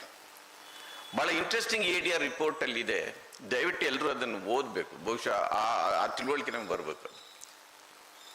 ಒಬ್ಬ ಕ್ರಿಮಿನಲ್ ಬ್ಯಾಕ್ಗ್ರೌಂಡ್ ಇದ್ದವನು ಕಂಟೆಸ್ಟ್ ಮಾಡಿದರೆ 100ರಲ್ಲಿ 15 ಮಂದಿ ವಿನ್ ಆಗ್ತಾ ಇದ್ದಾರೆ. ಒಬ್ಬ ಕ್ಲೀನ್ ಇಮೇಜ್ನಲ್ಲಿ ಇದ್ದವನು ಕಂಟೆಸ್ಟ್ ಮಾಡಿದರೆ 100ರಲ್ಲಿ 4 ಮಂದಿ ವಿನ್ ಆಗ್ತಾ ಇದ್ದಾರೆ. ನಾವು ಯಾರನ್ನ ಇದಕ್ಕೆ ಕಾರಣ ಮಾಡಬೇಕು ಅನ್ನೋದು ಪ್ರಶ್ನೆ ಇದೆ. ಇದು ಕೇವಲ BJPದು ಸಮಸ್ಯೆನಾ, ಬೇರೆ ಪಾರ್ಟಿಯಲ್ಲಿ ಇಲ್ವಾ ಅಂತ ಕೇಳಿದರೆ, ಕಾಂಗ್ರೆಸ್ನಲ್ಲೂ 94 ಮಂದಿ BJPಯಲ್ಲಿ ಸೀರಿಯಸ್, ನಾನು ಹೇಳಿದ್ದೆಲ್ಲ murder, attempt to murder, rape, kidnapping ಇಂಥ MP ಕೂತಿದ್ದಾರೆ. ಕಾಂಗ್ರೆಸ್ನಲ್ಲೂ ಕೂಡ 21 ಮಂದಿ ಇದ್ದಾರೆ. 45% ಕಾಂಗ್ರೆಸ್ನಲ್ಲೂ ಇಂಥವ್ರು ಇದ್ದಾರೆ. ನಾವು ಇವತ್ತು ಕೋಟ್ಯಾಧಿಪತಿಗಳಂತ ಏನು ಹೇಳ್ತಾ ಇದ್ದೇವೆ, ಅದು ಏನು ಅನಿಸೋದೇ ಇಲ್ಲ ಯಾರಿಗೂ. 93% ಇವತ್ತು ಸಂಸದರು ಕೋಟ್ಯಾಧಿಪತಿಗಳು, ಅದು ಏನೂ ಅಲ್ಲ. ಈಗ ಕೋಟಿ ಇಲ್ಲದೆ ಆಗುದೇ ಇಲ್ಲ. ಆದರೆ 10 ಕೋಟಿಗಿಂತ ಹೆಚ್ಚು ಆಸ್ತಿ ಇದ್ದವರು 227 ಮಂದಿ ಸಂಸದರು ಕೂತಿದ್ದಾರೆ ಲೋಕಸಭೆಯಲ್ಲಿ. 10 ಕೋಟಿಗಿಂತ ಜಾಸ್ತಿ ಇದ್ದವರು. ನಾನು ಸ್ವಲ್ಪ ರಾಜಕೀಯದ ಬಹಳ ಗರ್ಭಗುಡಿಯಲ್ಲಿ ಅಲ್ಲದಿದ್ದರೂ ಸುತ್ತ ಒಂದು 10 ವರ್ಷ ಸುತ್ತಾಡಿದೆ ನಾನು. ಎಲ್ಲ ಪಕ್ಷಗಳು ಟಿಕೆಟ್ ಕೊಡುವಾಗ ಮೊದಲು ನನಗೆ ಹೆಸರು ಗೊತ್ತು ಹೇಳೋದಿಲ್ಲ. ನಾನು ಕಾಂಗ್ರೆಸ್ ಪಕ್ಷದಲ್ಲಿ ಇರ್ಬೋದು, ನೀನು ಎಷ್ಟು ದುಡ್ಡು ಕೊಟ್ಟಿದ್ದೆ ಇಟ್ಟಿದೆ ಅಂತ ಫಸ್ಟ್ ಪ್ರಶ್ನೆನೇ ಅದು ಸಿಲೆಕ್ಷನ್ನಲ್ಲಿ. ವಿನೇಬಿಲಿಟಿ ಅಂತ ಒಂದಿದೆ ಅಲ್ಲ, ವಿನೇಬಿಲಿಟಿಗೆ ಜಾತಿ ಮತ್ತು ದುಡ್ಡು. ಈ ದಕ್ಷಿಣ ಭಾರತದಲ್ಲಿ ಮಸಲ್ ಪವರದ್ದು ಸ್ವಲ್ಪ ಕಡಿಮೆ. ನಾನು ಉತ್ತರ ಭಾರತದಲ್ಲಿ ಇದನ್ನೆಲ್ಲ ನೋಡಿದ್ದೇನೆ. ನಾನು ಈ ಪರಿಸ್ಥಿತಿಯಲ್ಲಿ ಡೆಮೋಕ್ರಸಿ ಸಾಯದೆ ಮತ್ತೆ ಹೇಗೆ ಬದುಕಲಿಕ್ಕೆ ಆಗುತ್ತೆ? ನೀವು ಮಹದೇವಪುರ ಇದೆಲ್ಲ ನಡೀತದ್ರೆ ಆಮೇಲೆ ಬರ್ತೇನೆ ನಾನು.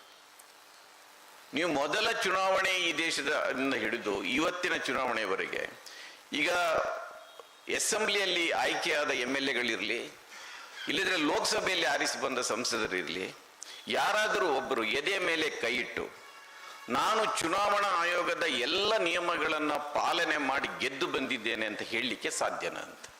ಯಾರಾದರೂ ಚುನಾವಣಾ ನಿಯಮಗಳನ್ನು ಪಾಲನೆ ಮಾಡಿ ಸೋತವರು ಸಾವಿರಾರು ಮಂದಿ ಇದ್ದಾರೆ. ಗೆದ್ದವರಲ್ಲಿ ಯಾರಾದರೂ ಒಬ್ಬರು ತಲೆ ಎತ್ತಿ ಹೌದು ನಾನು 95 ಲಕ್ಷ ರೂಪಾಯಿ ಅಷ್ಟೇ ಖರ್ಚು ಮಾಡಿ ಲೋಕಸಭೆಗೆ ವಿನ್ ಆಗಿದ್ದೇನೆ, 45 ಲಕ್ಷ ಅಷ್ಟೇ ಖರ್ಚು ಮಾಡಿ ವಿಧಾನಸಭೆಗೆ ವಿನ್ ಆಗಿದ್ದೇನೆ ಅಂತ ಹೇಳುವ ಒಬ್ಬ MLA MP ಯಾರಾದರೂ ನಮಗೆ ಕಾಣುತ್ತಾರೆ?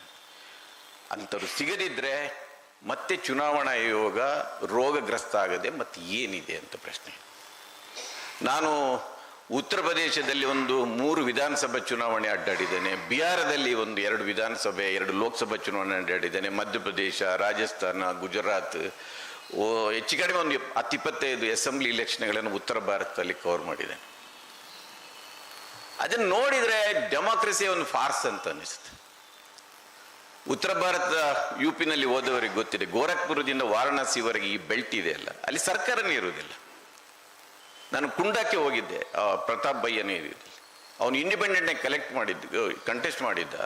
ಅವನ ಇಡೀ ಕ್ಷೇತ್ರದಲ್ಲಿ ಒಬ್ಬ ಕಮ್ಯುನಿಸ್ಟ್ ಅವನ ಎದುರಿಗೆ ನಿಂತಿದ್ರು. ಅವನ ಒಂದು ಚಿಹ್ನೆ, ಒಂದು ಪೋಸ್ಟರ್ ಯಾವ ಗೋಡೆಯಲ್ಲಿ ಇರಲಿಲ್ಲ. ಅವನು ಇಂಡಿಪೆಂಡೆಂಟ್ ಆಗಿ ನಿಂತಿದ್ದ. ಎಲ್ಲ ಕಡೆ ಅವನು ಚೇರ್ ಅವನ ಚಿಹ್ನೆ ಆಗಿತ್ತು. ಮರ ಗಿಡ ಮನೆಗಳಲ್ಲಿ ಎಲ್ಲ ಚೇರ್ ಅಡ್ಡಾಡ್ತಾ ಇತ್ತು.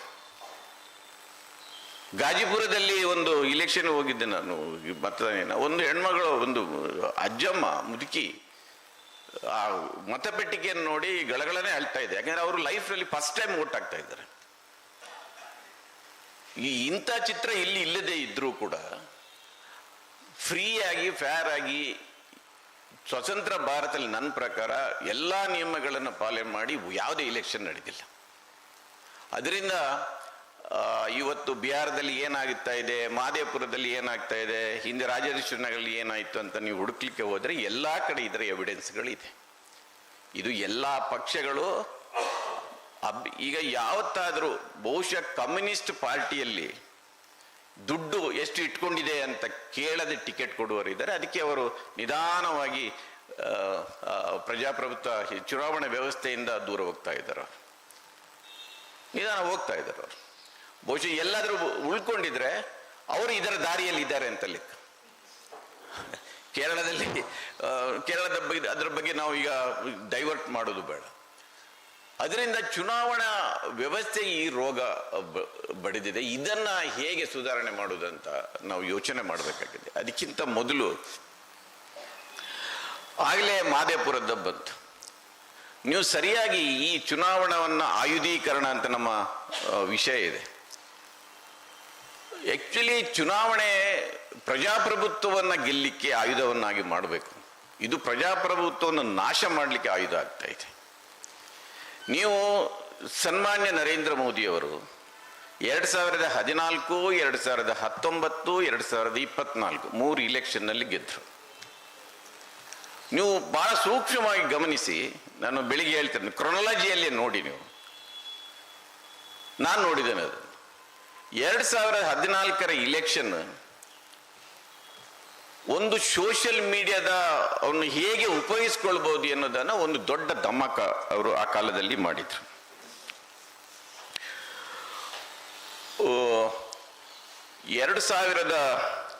ಮೋದಿ ಟ್ವಿಟ್ಟರ್ಗೆ 2009 ಜಾಯ್ನ್ ಆಗಿಬಿಟ್ರು. 2009 ಅವರ ಪರ್ಸನಲ್ ವೆಬ್ಸೈಟನ್ನು 2005 ಮಾಡಿದ್ದಾರೆ ಅವರು. BJP ಅದರ ವೆಬ್ಸೈಟನ್ನು 1995 ಮಾಡಿತ್ತು. ಮೋದಿ ಟ್ವಿಟ್ಟರ್ ಅಕೌಂಟ್ ಪ್ರವೇಶ ಮಾಡಿದ್ದು 2009. ರಾಹುಲ್ ಗಾಂಧಿ ಟ್ವಿಟ್ಟರ್ ಅಕೌಂಟ್ ಪ್ರವೇಶ ಮಾಡಿದ್ದು 2015. ಕಾಂಗ್ರೆಸ್ ಪಕ್ಷ ಅದರ ವೆಬ್ಸೈಟ್ ಅನ್ನು ಮಾಡಿದ್ದು 2005. BJP ಅದರ ವೆಬ್ಸೈಟ್ ಮಾಡಿದ್ದು 1995. ಇದಕ್ಕೊಂದು ದೊಡ್ಡ ತಯಾರಿ ನಡೆದಿದೆ. ಅದರ ವಿವರಗಳಿಗೆ ನಾನು ಹೋಗುವುದಿಲ್ಲ. ಹೇಗೆ ಡೆಲ್ಲಿಯಲ್ಲಿ ಬಹುಶಃ ಸಂಜಯ್ ಹೆಗ್ಡೆ ಅವರಿಗೆ ಗೊತ್ತಿಲ್ಲ, ಅಂಬಾಸದನ್ ಅಂತ ಒಂದಿದೆ, ಅದು ಎಲ್ಲ ಫ್ಲೋರ್ಗಳು ತಗೊಂಡಿದ್ದಂತೆ. ರಾಹುಲ್ ಗಾಂಧಿ ಬಗ್ಗೆ ಬರೀ ಕಾಮಿಕಿ ಬರೀಲಿಕ್ಕೆ, ಕಾರ್ಟೂನ್ ಬರೀಲಿಕ್ಕೇನೆ ಒಂದು ಟೀಮ್ ಇಟ್ಕೊಂಡಿದ್ರಂತೆ, ಪಪ್ಪು ಅಂತ ಕ್ರಿಯೇಟ್ ಮಾಡಲಿಕ್ಕೆ. 100 ಫೇಕ್ ಅಕೌಂಟ್ಗಳು, ವಾಟ್ಸಪ್ ಗ್ರೂಪ್ಗಳು, ಹಿಂದೂ ಹೃದಯ ಸಾಮ್ರಾಟ, ವಿಕಾಸ ಪುರುಷ, ನಿಮಗೆ ಗೊತ್ತಿದೆ, ಚಾಯ್ ಪೇ ಚರ್ಚಾ, ಏನೇನು ಹ್ಯಾಶ್ಟ್ಯಾಗ್ಗಳು. ಬಹಳ ಮುಖ್ಯವಾಗಿ ನನ್ನ ಪ್ರಕಾರ ಆಗ ಇಡೀ ಇಲೆಕ್ಷನನ್ನು ಈ ರೀತಿಯ ಫ್ರೆಶ್ ಫೇಸ್, ಒಬ್ಬ ಸಾಮಾನ್ಯ ಮನೆತನದಿಂದ ಬಂದವನು, ಗುಜರಾತನ್ನು ವಿಕಾಸ ಮಾಡಿದವನು, ಈ ರೀತಿಯ ಒಂದು ವಿಪರ್ಯ ಮೂಲಕ 2014 ಇಲೆಕ್ಷನ್ ಗೆದ್ದರು. ಅದಕ್ಕೆ ಬಹುಶಃ UPA ಗೌರ್ಮೆಂಟ್ 4 ವರ್ಷದ ಈ ಭಾರ ಕೂಡ ಇತ್ತು, ಆ್ಯಂಟಿ ಎಸ್ಟಾಬ್ಲಿಷ್ಮೆಂಟ್ ಬಂದುಬಿಟ್ರು. ಅಷ್ಟಕ್ಕೆ ಅವರು ಸುಮ್ಮನಿದ್ರ ಅಂತ ಪ್ರಶ್ನೆ. 2014 ಬಂತು. ಇದೇ ಮಾಡೆಲಲ್ಲಿ ನಾವು 2019 ಗೆಲ್ತೇವೆ ಅಂತ ಹೊರಟ್ರ? ಖಂಡಿತ ಇಲ್ಲ ನನ್ನ ಪ್ರಕಾರ. ನಾನು ಇವತ್ತು ಹೇಳ್ತೇನೆ, ಎಲೆಕ್ಟ್ರಾನಿಕ್ ವೋಟಿಂಗ್ ಮಿಷಿನ್ ಮೇಲೆ ನನಗಂತೂ ನಂಬಿಕೆ ಇಲ್ಲ. ನನಗೆ ಮಾತ್ರ ಅಲ್ಲ,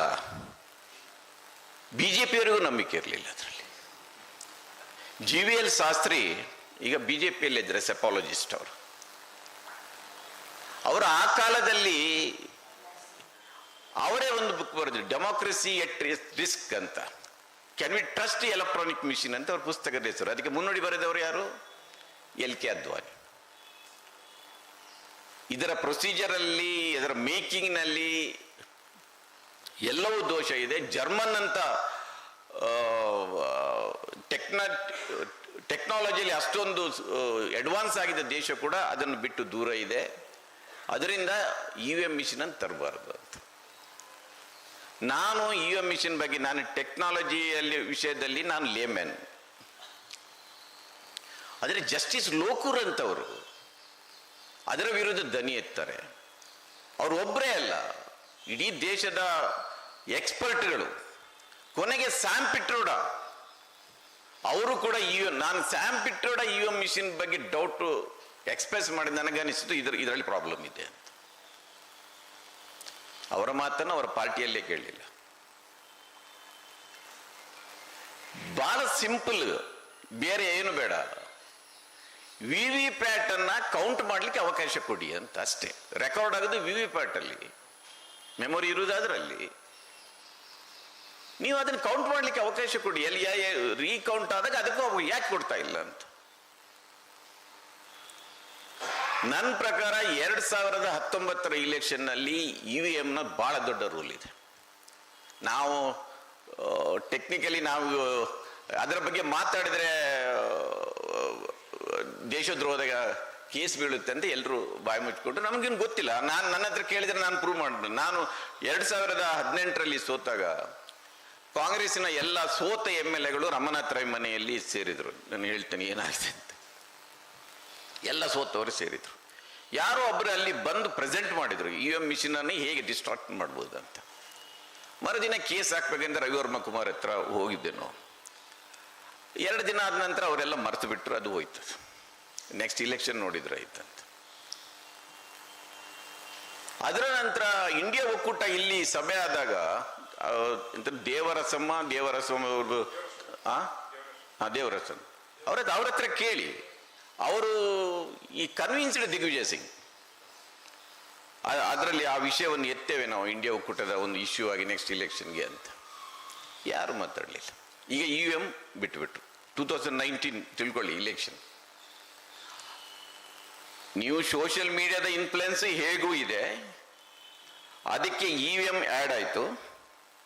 ಈಗ ಮುಂದೆ ಏನು ಅಂತ ಈಗ ಎಲ್ಲರೂ EVM ಅನ್ನು ನೋಡ್ತಾ ಇದ್ದಾರಲ್ಲ, ಈಗ SRI ಶುರುವಾಗಿದೆ. ಈಗ ಮುಂದಿನ ಎಲೆಕ್ಷನ್ನಲ್ಲಿ ಈ 3 ಸೇರಿಕೊಂಡು ಮಾಡ್ಬೋದು, ಇದಕ್ಕೊಂದು ಎಡಿಷನ್ ಆಗ್ಬೋದು ಅಂತ. ಇದು ನಾವು ತಿಳ್ಕೊಳ್ಬೇಕಾಗಿರೋದು. ನೀವು ಚಿಲುಮೆ ಅಂತ ಯಾಕೆ ಶುರುವಾಯಿತು?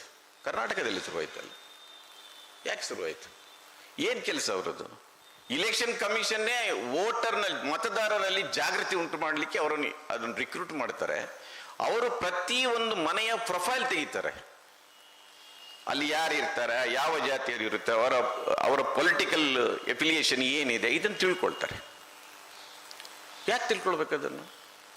ಇಲೆಕ್ಷನ್ ಕಮಿಷನ್ 2023 ತನಿಖೆ ಮಾಡಿದಾಗ ಅದಕ್ಕೆ IT ಮಿನಿಸ್ಟರ್ ಆಗಿರುವ ಏನವರು BJP ಅಲ್ಲಲ್ಲ ನಮ್ಮ ಮಲ್ಲೇಶ್ವರಂ ಶಾಸಕರು ಅಶ್ವತ್ಥನಾರಾಯಣ ಹೊಂಬಾಳೆ ಫಿಲ್ಮ್ ಜೊತೆ ಇದ್ದಲ್ಲ, ಆ ರವಿಕುಮಾರ್ಗೆ ಅವ್ರಿಗೆ ಕನೆಕ್ಷನ್ ಇದೆ ಅಂತ ಚಾರ್ಜ್ ಶೀಟ್ ಅಲ್ಲಿ ಬಂದಿದೆ. ಅದು ಬಂದಿದೆ. ಚಿಲುಮೆ ಏನ್ ಮಾಡ್ಲಿಕ್ಕಿತ್ತು? ಏನ್ ಕೆಲಸ ಇತ್ತು ಅದು? ಆದ್ರೆ ಇಡೀ ಅವರ ನ್ಯೂಸ್ ಮಿನಿಟ್ ಅವರು ಇನ್ವೆಸ್ಟಿಗೇಷನ್ ಮಾಡಿದ್ದಾರೆ ಫುಲ್. ಅದರಲ್ಲಿ ಇನ್ವಾಲ್ವ್ ಆದ ಆಫೀಸರ್ಸ್ಗಳ ಮೇಲೇನೆ ಕ್ರಮ ಕೈಗೊಂಡಿಲ್ಲ, ಅದು ಬೇರೆ ವಿಚಾರ. ಯಾಕೆ ಮಾಡಬೇಕಿತ್ತು ಅವರು? ಇದು ಕೇವಲ ಚಿಲುಮೆ ನಮಗೆ ಗೊತ್ತಾಗ್ಬಿಟ್ಟಿದೆ ಅಷ್ಟೇ. ಈ ಪೇಜ್ ಪ್ರಮುಖ ಗೊತ್ತಲ್ಲ, ಒಂದು ಇಲೆಕ್ಷನ್ ಇದರಲ್ಲಿ ಒಂದು ಪೇಜ್ನಲ್ಲಿ ಒಂದು ಎಷ್ಟು ಹೆಸರಿದೆ, ಅದಕ್ಕೆ ಒಬ್ಬ ಪ್ರಮುಖ.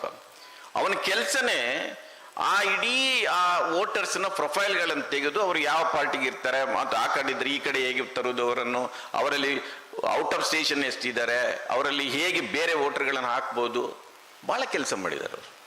ಭಾಳ ಕೆಲಸ ಮಾಡಿ. ಚಿಲುಮೆ ಸುಮ್ಮನೆ ಕೆಲಸ ಮಾಡಲಿ. ಚಿಲುಮೆಗೂ ಇವತ್ತು ಮಾದೇಪುರದಲ್ಲಿ ಆಗೋದಕ್ಕೂ ಕನೆಕ್ಷನ್ಸ್ ಇದೆ. ಅದರಿಂದ ಬೇರೆ ಕ್ಷೇತ್ರಗಳಲ್ಲಿ ಕೂಡ ಇದು ನಡೆದಿರಬಹುದು ಅಂತ ನಾನು ಹೇಳ್ತೇನೆ. ಬೇರೆ ಕ್ಷೇತ್ರಗಳಲ್ಲಿ ನಾವು ಇದರ ಬಗ್ಗೆ ಮಾದೇಪುರ ಇದನ್ನು 2018 ರಾಜರಾಜೇಶ್ವರಿ ನಗರದಲ್ಲಿ ಆ ಮುನಿರತ್ನ ಕಾನ್ಸ್ಟಿಟ್ಯೂಯೆನ್ಸಿಯಲ್ಲಿ ಒಂದು ರೂಮ್ಗೆ ಹೋದ್ರೆ ಅಲ್ಲಿ ಒಂದು ದೊಡ್ಡ 9,000 10,000 ಎಪಿಕ್ ಕಾರ್ಡ್ಗಳು ಸಿಕ್ಕಿತ್ತಲ್ಲಿ. ಇದು ನಿನ್ನೆ ಮೊನ್ನೆ ನಾನು ಧಾರವಾಡದಲ್ಲಿ ಪ್ರಜಾವಾಣಿ ರಿಪೋರ್ಟರ್ ಆಗಿದೆ. ಚಂದ್ರಕಾಂತ್ ಬೆಲ್ಲದಲ್ಲಿ MLA ಆಗಿದ್ರು. ಒಳ್ಳೆ ಮನುಷ್ಯ. ಅವರ ಈಗಿನ ಮಗನ ಥರ ಚಿಲ್ಲರೆ ಎಲ್ಲ ಮಾತಾಡ್ತಾ ಇರಲಿಲ್ಲ. ಅವರು ಚೆನ್ನಾಗಿ ಜನತಾದಳದಿಂದ ಸ್ವಲ್ಪ ಬಂದಿದ್ರು. ಅವರು ವಿನ್ ಆಗ್ತಾರೆ. ವಿನ್ ಆದಾಗ ನಮ್ಮ ಊರಿನ ಒಬ್ಬರು ಬಂಟು ಹೋಟೆಲ್ನವರು ಬಂದು ಹೇಳ್ತಾ ಇದ್ರು, ಇವರೆಲ್ಲ ಹೇಳ್ತಾರೆ ವಾಜಪೇಯಿ ಹೆಸರಲ್ಲಿ ವಿನ್ ಆಗಿದೆ ಅಂತ. ನಾವು ಏನೆಲ್ಲ ಕೆಲಸ ಮಾಡಿದ್ವಿ ಗೊತ್ತಿಲ್ಲ. ಏನು ಮಾಡಿದ್ರೆ ಹೇಳಿದೆ, ಇಲ್ಲ ಮುಸ್ಲಿಮರ ಮೊಹಲ್ಲೆಗಳಿಗೆ ಹೋಗಿ ಎಪಿಕ್ ಕಾರ್ಡ್ಗಳನ್ನೆಲ್ಲ ತಗೊಂಡು ಅವ್ರಿಗೆ ದುಡ್ಡು ಕೊಟ್ಟಿದ್ದೇವೆ ಅಂತ. ನನ್ನ ಪ್ರಕಾರ ಇದು ಎಲ್ಲ ಕಡೆ ಭಾಳ ಕಡೆ ಆಗಿದೆ. ಮುಖ್ಯವಾಗಿ ಯಾರು ಅವರಿಗೆ ವೋಟ್ ಹಾಕೋದಿಲ್ವೋ ಅವರ ಎಪಿಕ್ ಕಾರ್ಡ್ಗಳನ್ನು, ಒಂದು ಎಪಿಕ್ ಕಾರ್ಡ್ ಕೊಟ್ಟರೆ ಒಂದು ಕುಕ್ಕರ್ ಕೊಡ್ತೇನೆ, ಒಂದು ಎಪಿಕ್ ಕಾರ್ಡ್ ಒಂದು ಮಿಕ್ಸರ್ ಕೊಡ್ತೇನೆ, ಮಿಕ್ಸಿ ಕೊಡ್ತೇನೆ. ಹಾಳಾಗಿ ಹೋಗಲಿ. ಡೆಮೋಕ್ರಸಿ ಮೇಲೆ ಯಾರು ಆರಿಸಿ ಬಂದರೂ ನಾವು ಕೆಲಸ ಮಾಡೋದು ತಪ್ಪುದಿಲ್ಲ, ಕೂಲಿ ಮಾಡೋದು ತಪ್ಪುದಿಲ್ಲ ಅಂತ ಜನರ ತಲೆಯಲ್ಲಿದೆ. ಯಾರು ಏನು ಮಾಡೋದಿಲ್ಲ. ಅಟ್ಲೀಸ್ಟ್ ಒಂದು ಮಿಕ್ಸಿ ಸಿಗುತ್ತೆ, ಒಂದು ಕುಕ್ಕರ್ ಸಿಗುತ್ತೆ ಅಂತ ಆದರೆ ಹೋಗ್ಲಿ ಬಿಡಿ ಅಂತ ಓಟ್ ಹಾಕಿ ಏನಾಗಬೇಕು ಅಂತ ಮಾಡ್ತಾರೆ. ಇದನ್ನು ಭಾಳ ವ್ಯವಸ್ಥಿತವಾಗಿ ಮಾಡಿದ್ದಾರೆ, ಈಗಲೂ ಮಾಡ್ತಾ ಇದ್ದಾರೆ. ನನಗೆ ಯಾರೋ ಹೇಳ್ತಾ ಇದ್ರು, ರಾಜರಾಜೇಶ್ವರಿ ನಗರದ MLA ಏನಿದ್ದಾರೆ, ನಾನೀಗ ಆ ಭಾಗದಲ್ಲಿದ್ದೇನೆ, ಅವ್ರು ಕೂತೇ ಹೇಳ್ತಾರಂತೆ, ಇಂಥ ಏರಿಯಾಕ್ಕೆ ನೀವು ಹೋಗಬೇಡಿ, ಅಲ್ಲಿಂದ ನಮಗೆ ಒಂದು ಓಟು ಬರೋದಿಲ್ಲ, ಇಲ್ಲಿಗೆ ಹೋಗಿ ಈ ಅಪಾರ್ಟ್ಮೆಂಟಲ್ಲಿ ಇಂತಿಂಥ ಮನೆಗಳಿಗೆ ಮಾತ್ರ ಹೋಗಿ ಕೊಟ್ಟುಬಿಡಿ, ಉಳಿದವರು ಮುಟ್ಬಿಡಿ ಅಂತ. ಅಂದರೆ ಪ್ರತಿ ಒಂದು ವೋಟರ್ನ ಪ್ರೊಫೈಲ್ ಅವ್ರ ಹತ್ರ ಇದೆ. ಹಾಗಿದ್ದಾಗ ಅವ್ರು ಏನೆಲ್ಲ ಕೆಲಸ ಮಾಡ್ಬೋದು ಯೋಚನೆ ಮಾಡಿ. ಅದರಿಂದ ಚುನಾವಣಾ ವ್ಯವಸ್ಥೆಯಲ್ಲಿ ಅಂದರೆ ಇಡೀ ಚುನಾವಣೆ ವ್ಯವಸ್ಥೆನೇ ರೋಗಗ್ರಸ್ತ ಆಗಿರುವಾಗ ನಾವು ಇದರ ಬಗ್ಗೆ ಬರೀ ಮಾದೇಪುರದಲ್ಲಿ ಏನಾಗಿದೆ, ಬಿಹಾರದಲ್ಲಿ ಏನಾಗಿದೆ ಅಂತ ತಿಳ್ಕೊಂಡ್ರೆ ನನಗನಿಸುತ್ತೆ ನಾವೆಲ್ಲ ಇದರ ಬಗ್ಗೆ ಮಾತಾಡುವಾಗ ಅವರು ಇನ್ನೊಂದು ಯಾವುದೋ ಒಂದು ಊಟವನ್ನು ಹೆಣಿತಾ ಇದ್ದಾರೆ ಅಂತ, ಅವ್ರು ಏನೋ ಮಾಡ್ತಾ ಇದ್ದಾರೆ ಅಂತ. ನಾವು ಅದರ ಬಗ್ಗೆ ಎಚ್ಚರಿಕೆಯಿಂದ ಇರುವುದು ಒಳ್ಳೆದಂತ ನನಗೆ ಅನಿಸುತ್ತೆ. ಇದಕ್ಕೆ ಪರಿಹಾರ ಇಲ್ವೇ ಅನ್ನೋದು ಪ್ರಶ್ನೆ ಬಂತೆ. ಸುಮ್ಮನೆ ನಾವು ಮಾತಾಡ್ತಾ ಯಾಕೆ ಹೋಗ್ಬೇಕು ಅಂತ ಭಾಳ ಆಶ್ಚರ್ಯ ಕೂಡ ಆಗುತ್ತೆ. ಈ ಬೂತ್ ಈಗ BJPಗಿಂತ ಮೊದಲಿದ್ದ ಅಧಿಕಾರದಲ್ಲಿದ್ದ ಕಾಂಗ್ರೆಸ್ ಇದನ್ನೇನು ಮಾಡಿಲ್ವ ಅಂತ ಕೇಳಿದರೆ ನೋಡಿ, ಇವತ್ತು ವೈಟ್ ಕಾಲರ್ ಕ್ರೈಮ್ಗಳು ಜಾಸ್ತಿ ಆಗಿದೆ.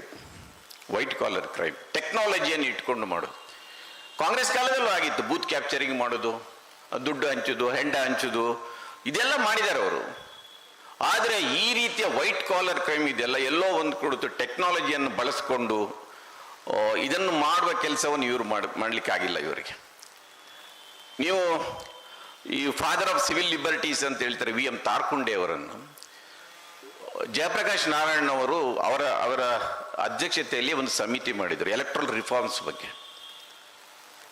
ಆಗ ಏನಿತ್ತಂದ್ರೆ ಈ ಬೂತ್ ಕ್ಯಾಪ್ಚರಿಂಗ್, ಅದರ ನಂತರ ಈ ಬೋಗಸ್ ವೋಟಿಂಗ್, ಆಮೇಲೆ ಈ ಮತದಾರರ ಪಟ್ಟಿಯಲ್ಲಿ ಈ ಗಡ್ಬಡ್ಗಳು ಆಗ್ತಾ ಇದೆಯಲ್ಲ, ಇದನ್ನೆಲ್ಲ ತಪ್ಪಿಸಲಿಕ್ಕೆ ಏನು ಮಾಡಬೇಕು ಅಂತ ಸೂಚಿಸಿ ಅಂತ ತಾರ್ಕುಂಡೆ ಅವರಿಗೆ ಆ ಕಮಿಟಿಗೆ ಕೊಡ್ತಾರೆ 1974 ಈ ಕಾರಣಕ್ಕೆ ಕೊಟ್ಟ. ಅಂದರೆ ಆಗಲೂ ಇಲೆಕ್ಷನ್ನ ಬಗ್ಗೆ ಬಹಳಷ್ಟು ಮಂದಿಗೆ ಗೊತ್ತಿತ್ತು, ಇದರಲ್ಲಿ ದೋಷಗಳಿದೆ, ಇದಕ್ಕೆ ರೋಗ ಬಡಿದಿದೆ ಅಂತ, ಇದನ್ನು ಸರಿ ಮಾಡಬೇಕು ಅಂತ. ನೀವು ಅವರು ಕೊಟ್ಟ ರೆಕಮೆಂಡೇಶನ್ಗಳನ್ನು ನೋಡಿದರೆ ಮತದಾರರ ವಯಸ್ಸನ್ನ 21ರಿಂದ 18ಕ್ಕೆ ಇಳಿಸಬೇಕು. ಆಮೇಲೆ ಇಲೆಕ್ಷನ್ ಕಮಿಷನ್ನ ಅಪಾಯಿಂಟ್ಮೆಂಟ್ಗೆ ಅದೇ prime minister, opposition party leader ಮತ್ತು supreme court justice, chief justice ಇರಬೇಕು. ಸ್ಟೇಟ್ ಫಂಡಿಂಗ್ ಆಗಬೇಕು, EVM ತರಬೇಕು. ಇದೆಲ್ಲ 74 ತಾರ್ಕುಂಡೆ ಸಮಿತಿ ಮಾಡಿದ ರೆಕಮೆಂಡ್ 74. ಅದರ ನಂತರ ನೀವು ನೋಡಿದರೆ ಎಲೆಕ್ಟ್ರಲ್ ರಿಫಾರ್ಮ್ಸ್ ಅದಕ್ಕಿಂತ ಮೊದಲೇ KN ವಾಚು ಕಮಿಟಿ ಆಗುತ್ತೆ 1970.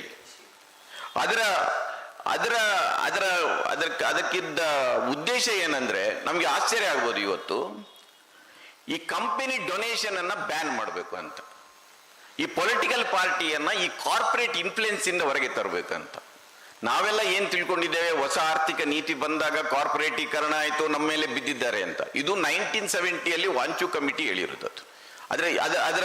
ಅದಕ್ಕಿದ್ದ ಬ್ರೀಫೇ ಅದು.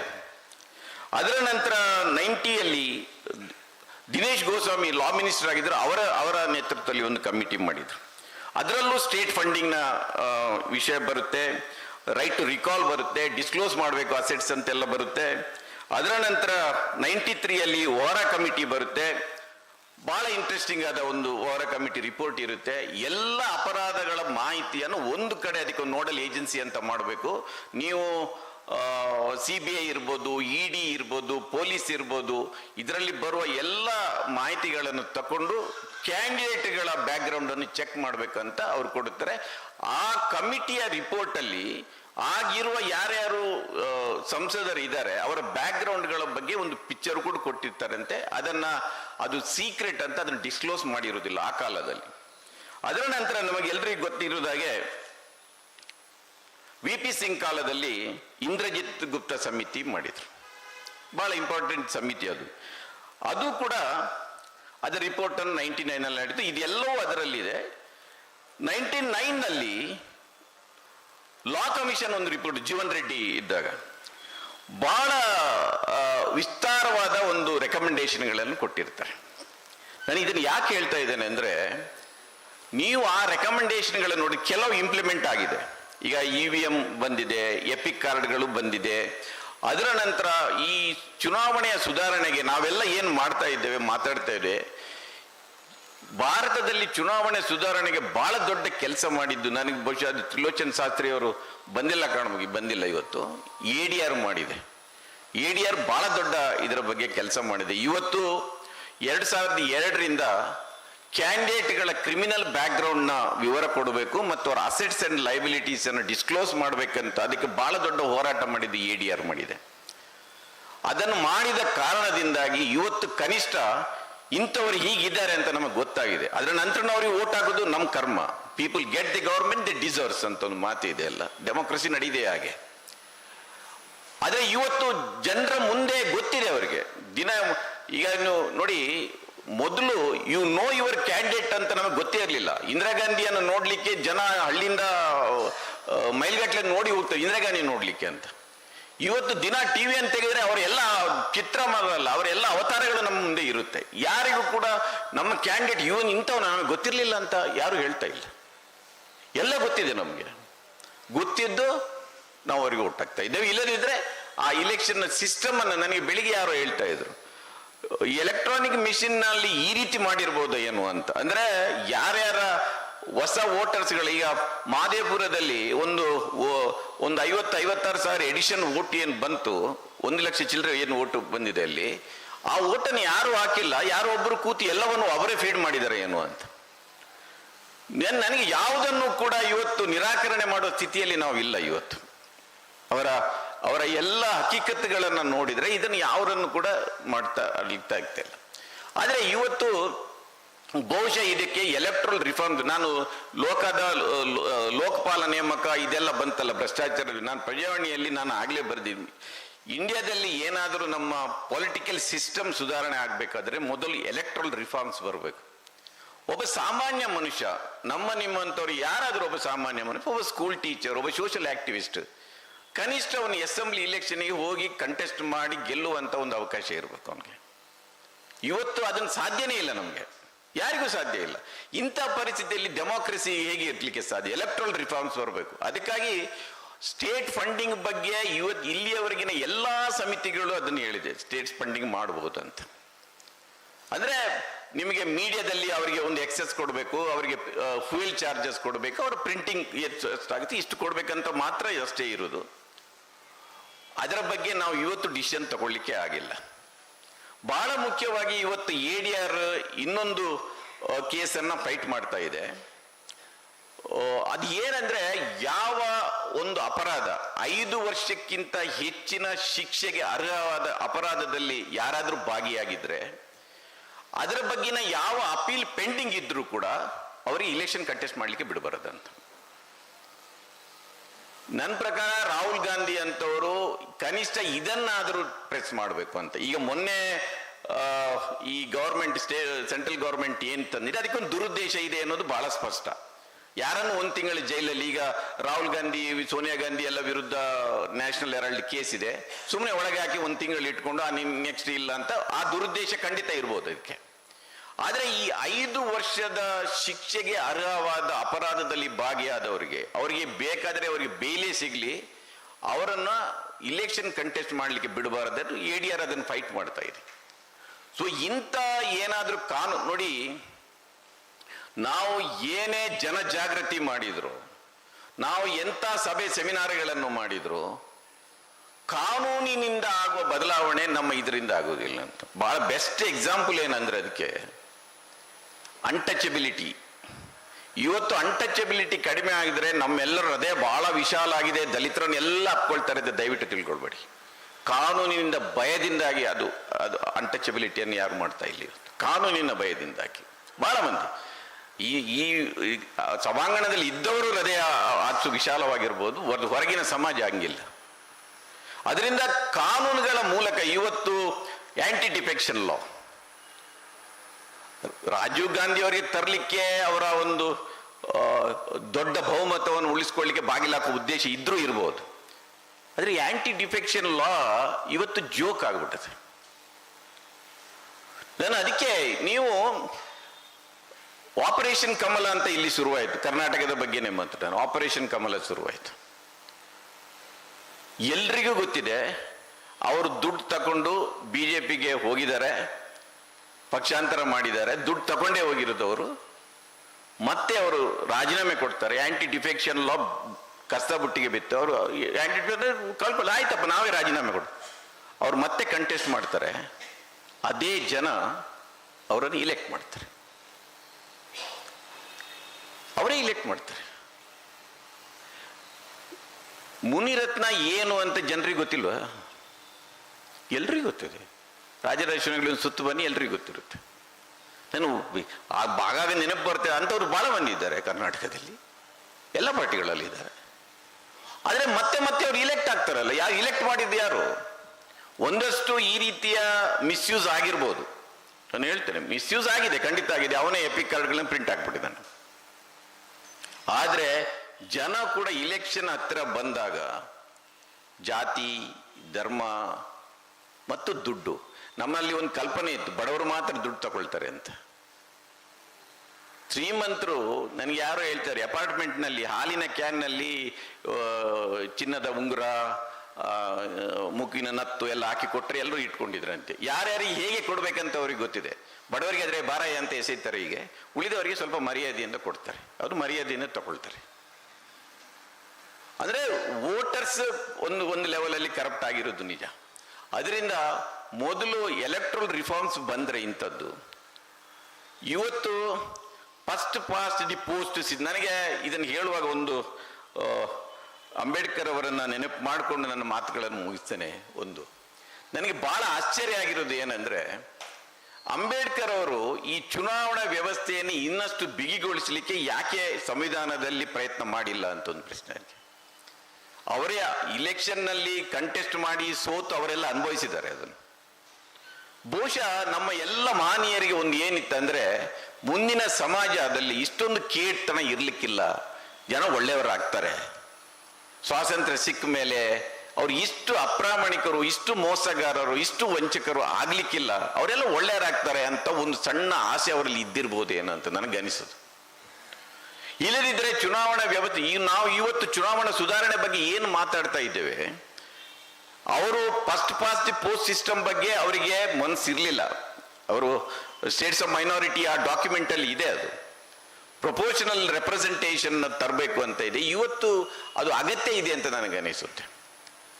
ಸ್ಟೇಟ್ ಫಂಡಿಂಗ್ ಆಗಬೇಕು, ಕ್ರಿಮಿನಲ್ಗಳನ್ನು ಹೊರಗಿಡಬೇಕು, ಮತ್ತು ಸಾಧ್ಯ ಆದರೆ ಪ್ರೊಪೋರ್ಷನಲ್ ರೆಪ್ರೆಸೆಂಟೇಷನ್ ಸಿಸ್ಟಮ್ ಬರಬೇಕು. ನನ್ನ ಪ್ರಕಾರ ನನಗೆ ಯಾಕೆ ಬರಬೇಕಂತ ಹೇಳ್ತಾ ಇದ್ದೇನೆ ಅಂದರೆ, ನೀವು ಕರ್ನಾಟಕದಲ್ಲಿಯೇ ಕಳೆದ 2013, 2018, 2023 ಇಲೆಕ್ಷನ್, ವಿಧಾನಸಭಾ ಇಲೆಕ್ಷನ್ಗಳನ್ನು ಮತ್ತು ಅದರ ನಂತರ ನಡೆದ ಲೋಕಸಭಾ ಚುನಾವಣೆಗಳನ್ನು ನೋಡಿದರೆ, ವಿಧಾನಸಭಾ ಚುನಾವಣೆಯಲ್ಲಿ ಕಾಂಗ್ರೆಸ್ ಸೋತರು ಕೂಡ 2018 1% ಓಟ್ ಜಾಸ್ತಿ ಇತ್ತು ಅವರಿಗೆ.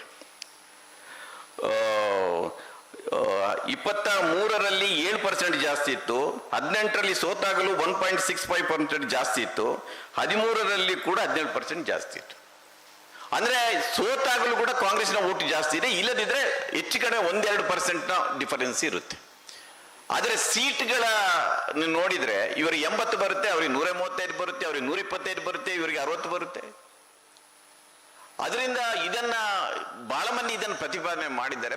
ಇವತ್ತಿನ ಇಂಡಿಯಾಕ್ಕೆ ಪ್ರಪೋರ್ಷನಲ್ ಈಗ ನೋಡಿ, ಕಮ್ಯುನಿಸ್ಟ್ಗೆ ಒಂದಷ್ಟು ಬರುತ್ತೆ, ಆದರೆ ಎಲ್ಲ ಕಡೆ ಓಟುಗಳು ಹರಡಿ ಹೋಗಿರೋದ್ರಿಂದ ಒಟ್ಟು ಮತಗಳು ಬಂದಿರುತ್ತೆ ಅವರಿಗೆ, ಆದರೆ ಅವರಿಗೆ ಅವರ ಅಭ್ಯರ್ಥಿಗಳು ಆಯ್ಕೆ ಆಗುತ್ತಿಲ್ಲ. ಬಹುಶಃ ಇದರ ಬಗ್ಗೆ ನಾವು ಮಾತಾಡಬೇಕಾದ ಅಗತ್ಯ ಇದೆ ಅಂತ ನನಗೆ ಅನಿಸುತ್ತೆ. ಅದರಿಂದ ಎಲೆಕ್ಟ್ರಲ್ ರಿಫಾರ್ಮ್ಸ್ ಬಗ್ಗೆ ನಾವೆಲ್ಲರೂ ಗಟ್ಟಿಯಾದ ದನಿಯಲ್ಲಿ ಮಾತನಾಡಲಿಕ್ಕೆ, ಅಂದ್ರೆ ಈ ಚರ್ಚೆಗಳನ್ನು ಎತ್ಕೊಳ್ಬೇಕು. ಈ ಚರ್ಚೆಗಳನ್ನ ಮುಖ್ಯ ಪೊಲಿಟಿಕಲ್ ಪಾರ್ಟಿಗಳು ಅವರ ಎಜೆಂಡವಾಗಿ, ಈಗ ರಾಹುಲ್ ಗಾಂಧಿ ಅವರ ನೇತೃತ್ವದಲ್ಲಿ ಕಾಂಗ್ರೆಸ್ ಬಹಳ ದೊಡ್ಡ ಕೆಲಸವನ್ನು ಮಾಡ್ತಾ ಇದೆ ಬಿಹಾರದಲ್ಲಿ. ಬರೀ SRIಗೆ ಸೀಮಿತ ಆಗಬಾರದು ನನ್ನ ಪ್ರಕಾರ. ಇಡೀ ಎಲೆಕ್ಟ್ರಲ್ ರಿಫಾರ್ಮ್ಸ್ ಬಗ್ಗೆ ಇವತ್ತು ಕಾಂಗ್ರೆಸ್ ಮಾತಾಡಬೇಕಾಗುತ್ತೆ ಅಂತ, ಅದು ಅವರ ಮುಂದಿನ ಮ್ಯಾನಿಫೆಸ್ಟೋದಲ್ಲಿ ಇಟ್ಬೇಕು. ಅದನ್ನು ಮಾಡಿ ಇವತ್ತು ಒಂದು ಕಾಲದಲ್ಲಿ ರಾಜೀವ್ ಗಾಂಧಿ ಅವರು ಮಂಡಲ್ ವರದಿಯನ್ನು ವಿರೋಧ ಮಾಡಿ ಪಾರ್ಲಿಮೆಂಟ್ ಅಲ್ಲಿ ಭಾಷಣ ಮಾಡಿದ್ರು. ಇವತ್ತು ಅದೇ ರಾಹುಲ್ ಗಾಂಧಿ ಅವರು ಇವತ್ತು ಕಾಸ್ಟ್ ಸೆನ್ಸಸ್ ಬಗ್ಗೆ, ನಾನು ಇವತ್ತು ರಾಹುಲ್ ಗಾಂಧಿ ಮಾತಾಡಿದಾಗ ಇದು ರಾಹುಲ್ ಗಾಂಧಿ ಮಾತಾಡೋದು VP ಸಿಂಗ್ ಮಾತಾಡೋದು ಏನೋ ಡೌಟ್ ಆಗುವಷ್ಟು ಅವರ ಭಾಷಣ ಬದಲಾಗಿದೆ. ಇವತ್ತು ಆ ಬದಲಾವಣೆ ಕಾಂಗ್ರೆಸ್ನಲ್ಲಿ ಆಗಿದೆ. ಅದರಿಂದ ಕಾಂಗ್ರೆಸ್ ಪಕ್ಷ ಕೂಡ ಬಹುಶಃ ನಾವು ಸಾಮಾಜಿಕ ಹೋರಾಟಗಾರರು ಎಲ್ಲರೂ ಕೂಡ ಎಲೆಕ್ಟ್ರಲ್ ರಿಫಾರ್ಮ್ಸ್ನ ಬಗ್ಗೆ ಅವರು ಮಾತಾಡುವಾಗೆ ಅದರ ಮೇಲೆ ಅದು ಒಂದೇ ದಾರಿ ಇರೋದು, ಒತ್ತಡ ಹಾಕಬೇಕಾದ ಪ್ರಪೋರ್ಷನಲ್ ರೆಪ್ರೆಸೆಂಟೇಷನ್ ಇರ್ಬೋದು, ಸ್ಟೇಟ್ ಫಂಡಿಂಗ್ ಇರ್ಬೋದು, ಇಲ್ಲದ್ರೆ ಕ್ರಿಮಿನಲ್ಗಳನ್ನು ಹೊರಗಿಡುವ ಈ ಪ್ರಕ್ರಿಯೆ ಇರ್ಬೋದು, ಇದನ್ನ ಅವರು ಇಶ್ಯೂ ಆಗಿ ತಕೊಂಡು ಬರೀ ಬಿಹಾರದಲ್ಲಿ ಆಗ್ತಾ ಇದೆ, ಬಿಹಾರದ ಇಲೆಕ್ಷನ್ ಫೋಕಸ್ ಮಾಡಿ ಅಲ್ಲಿ ಕಾಂಗ್ರೆಸ್ ಒಂದು ಹೆಚ್ಚು ಸೀಟ್ ತಗೊಳ್ಳುವ ಹಾಗೆ ಮಾಡಿ ಮತ್ತೆ ಮುಂದೆ ಏನು ಎನ್ನುವುದು ಅಲ್ಲ ಅದು ನನ್ನ ಪ್ರಕಾರ. ಒಟ್ಟು ಸಿಸ್ಟಮ್ನ ಸುಧಾರಣೆಗೆ ಏನಾದರೂ ಮಾಡಲಿಕ್ಕೆ ಸಾಧ್ಯ ಇದ್ದರೆ ಅದನ್ನು ಮಾಡಲಿಕ್ಕೆ ನಾವೆಲ್ಲ ಒತ್ತಡ ಹಾಕಬೇಕು ಅಂತ ಹೇಳಿ ನನ್ನ ಮಾತುಗಳನ್ನು ಮುಗಿಸ್ತೇನೆ. ಮುಂದೆ ಏನಾದರೂ ಚರ್ಚೆಯಲ್ಲಿ ಇದನ್ನು ಹೇಳ್ತಾ ಮುಂದಿನ ಚರ್ಚೆಗೆ ಗೌರಿ ಲಂಕೇಶ್ಗೆ ಸಂಬಂಧಿಸಿದ ಒಂದು ವಿಚಾರವನ್ನು ನಾನು ಪ್ರಸ್ತಾಪ ಮಾಡ್ತೀನಿ, ಅದು ಯಾರಾದರೂ ಅದಕ್ಕೆ ರೆಸ್ಪಾಂಡ್ ಮಾಡ್ಬೋದು. ಗೌರಿ ಲಂಕೇಶನ್ನ ಆಕ್ಟಿವಿಸ್ಟ್ ಜರ್ನಲಿಸ್ಟ್ ಅಂತ ನಾವು ಪರಿಗಣಿಸ್ತೀವಿ. ನನ್ನ ಪ್ರಕಾರ ಲಂಕೇಶ್ ಕೂಡ ಆಕ್ಟಿವಿಸ್ಟ್ ಜರ್ನಲಿಸ್ಟೇ ಆಗಿದ್ರು. ನಾವೆಲ್ಲ ಒಂದು ರೀತಿ ನಾನು ನಾನು ಎಲ್ಲಿಯವರೆಗೆ ಜರ್ನಲಿಸಮ್ನಲ್ಲಿ ಸಕ್ರಿಯವಾಗಿದ್ದೆ, ನಾನು ಆಕ್ಟಿವಿಸ್ಟ್ ಜರ್ನಲಿಸ್ಟ್ ಆಗಿರಲಿಲ್ಲ. ನನಗೆ ಅನಿಸುತ್ತು ಇದನ್ನು ಕೂಡ ರೀಥಿಂಕ್ ಮಾಡುವಂಥ ಕಾಲ ಬಂದಿದೆ ಅಂತ. ಯಾಕೆಂದ್ರೆ ಆಕ್ಟಿವಿಸ್ಟ್ ಜರ್ನಲಿಸ್ಟ್ಗಳು ಎಲ್ಲರೂ ಕೂಡ ಇದು ಬೇಡ, ಇದಕ್ಕೊಂದು ಪರ್ಯಾಯ ಹುಡುಕುವ ಅನ್ನೋ ಪ್ರಯತ್ನದಲ್ಲಿ ಹೋಗ್ತಾರೆ. ಆದರೆ ಇವತ್ತಿನ ಪ್ರಜಾಪ್ರಭುತ್ವ ಹೇಗಿದೆ ಅಂದರೆ ಒಳ್ಳೆಯವರು ಮತ್ತು ಕೆಟ್ಟವರ ನಡುವೆ ಆಯ್ಕೆ ಇಲ್ಲ ನಮಗೆ. ಕೆಟ್ಟವರು ಮತ್ತು ಅತಿ ಕೆಟ್ಟವರ ನಡುವೆ ಆಯ್ಕೆ ಇರೋದು. ಕೆಟ್ಟವರು ಬೇಡ, ಅತಿ ಕೆಟ್ಟವರು ಬೇಡ ಅಂತ ಕೆಟ್ಟವರನ್ನು ನಾವು ಆಯ್ಕೆ ಮಾಡ್ತೇವೆ. ಇದು ಅತಿ ಕೆಟ್ಟಿರಿದಾಗ ಇನ್ನೊಂದು ಕೆಟ್ಟವರನ್ನು ಹುಡ್ಕೊಂಡು ಹೋಗ್ತೇವೆ. ಅದರಿಂದ ಇದರ ಎಲ್ಲ ಪರ್ಯಾಯವನ್ನು ಹುಡುಕುವುದರಿಂದ ದೂರ ನಿಂತು ಯಾವುದು ಸರಿ ಯಾವುದು ತಪ್ಪು ಇದನ್ನು ಹೇಳಬೇಕಾದ ಒಂದು ಅಗತ್ಯ ಇದೆ ಅಂತ, ಜರ್ನಲಿಸಮ್ ಬೇಕಾಗಿದೆ ಅಂತ ಒಂದು ಪ್ರಶ್ನೆ ನನ್ನಲ್ಲಿ ಇತ್ತೀಚೆಗೆ ಹುಟ್ಲಿಕ್ಕೆ ಆಗ್ತದೆ. ಬಹಳ ದಿನಗಳಿಂದ ತಿಂಗಳುಗಳಿಂದ ಹುಟ್ಟುತ್ತಾ ಇದೆ. ನಾನು ಜರ್ನಲಿಸಮ್ನಿಂದ ಸ್ವಲ್ಪ ದೂರ ಆದ ನಂತರ ನಾವು ಎಲ್ಲ ಒಂದು ಕಡೆ ಪರ್ಯಾಯವನ್ನು ಹುಡುಕಲಿಕ್ಕೆ ಹೋಗಿ ಹೋಗಿ ನಾವು ಮತ್ತೊಂದು ಗುಂಡಿಯಲ್ಲಿ ಬೀಳ್ತಾ ಇದ್ದೇವೆ ಅಂತ ನಮಗೊಮ್ಮೆ ಅನಿಸುತ್ತೆ. ಬಹುಶಃ ಲಂಕೇಶ್ ಅದನ್ನು ಮಾಡಿದ್ರು, ಅದನ್ನು ಆ ಕಾಲದಲ್ಲಿ ಅವರೆಲ್ಲ ಮಾಡ್ತಾ ಬಂದಿದ್ರು. ಒಂದು ಸ್ವಲ್ಪ ಸಕ್ಸಸ್ ಸಿಕ್ಕಿದ್ದು ನಿಜ, ಅದು ನಮಗೆ ಅನಿಸುತ್ತೆ. ಅದು ನಾವು ಬರೀ ಇದು ಬೇಡ ಅಂತ ಹೇಳುದು ಅಷ್ಟೇ ಅಲ್ಲ, ಇನ್ನೊಂದು ಪರ್ಯಾಯವನ್ನು ನಾವು ಪರ್ಯಾಯ ಹುಡುಕುದು ನಮ್ಮ ಕೆಲಸನ, ಜರ್ನಲಿಸ್ಟ್ಗಳ ಕೆಲಸನ ಎನ್ನುವುದೊಂದು ಪ್ರಶ್ನೆ ಇದೆ. ಬಹುಶಃ ಅದು ಚರ್ಚೆ ಆಗಲಿ ಅಂತ ಹೇಳಿದ್ರಿ ನನ್ನ ಮಾತುಗಳನ್ನು ಮುಗಿಸ್ತೇನೆ. ನಮಸ್ಕಾರ.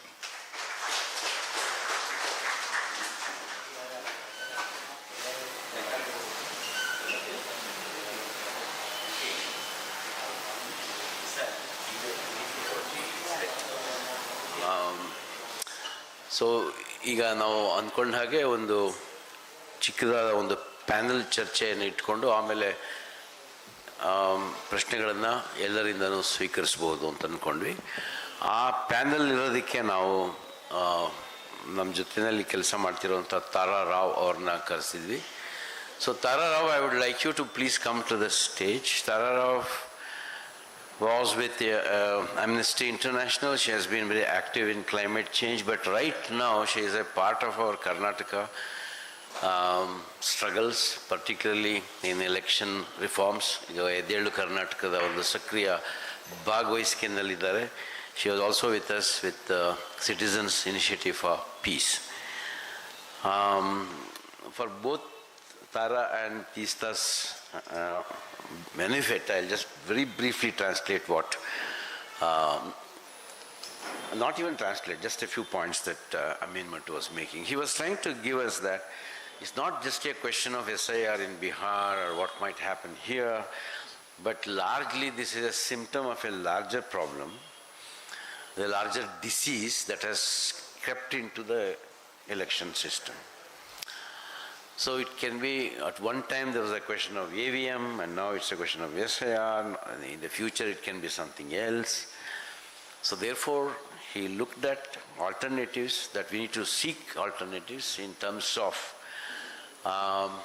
making election commission more accountable, democracy more accountable, by keeping the criminals outside contesting the election, number one. And second, see whether we can go as a movement to ask for proportional representation instead of the first past the goal that we right now have, which actually is a kind of work, it works against representation as such. And in the end, I think he pointed out that whether it was Lankesh or Gauri Lankesh, they were journalist activists.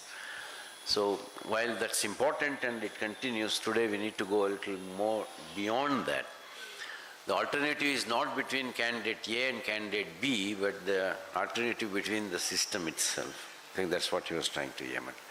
So keeping that in mind, I would like you to see whether you could raise some of the pertinent issues related to this topic. It can be an observation, it can be a question addressed to the two speakers. And then we'll take questions from the audience on that. Okay. Would you like to go first, Tara? Okay. Yeah, can you start? Yeah. Thank you, Sridhar, and thank you, Mr. Hegde, and thank you, Matu Saab. Thanks, Tara, for being here for the panel. I just thought, given what both the speakers have said, and thanks for the little summary, I'll just flag a few basic issues around today's subject, which don't necessarily respond to the speakers, but actually raise some issues related to the problem at hand. And I think we need to look at a couple of things when you look at what Mr. Hegde talked about when he referred to citizenship issue in Assam, the way the Indian Constitution and the Union looked at composite nationhood, and where we are today. And I think one of the questions I would like to raise is, Tara could raise some others, is that are we now heading towards a situation where the constitutional framework of composite nationhood is being completely undermined in multiple ways?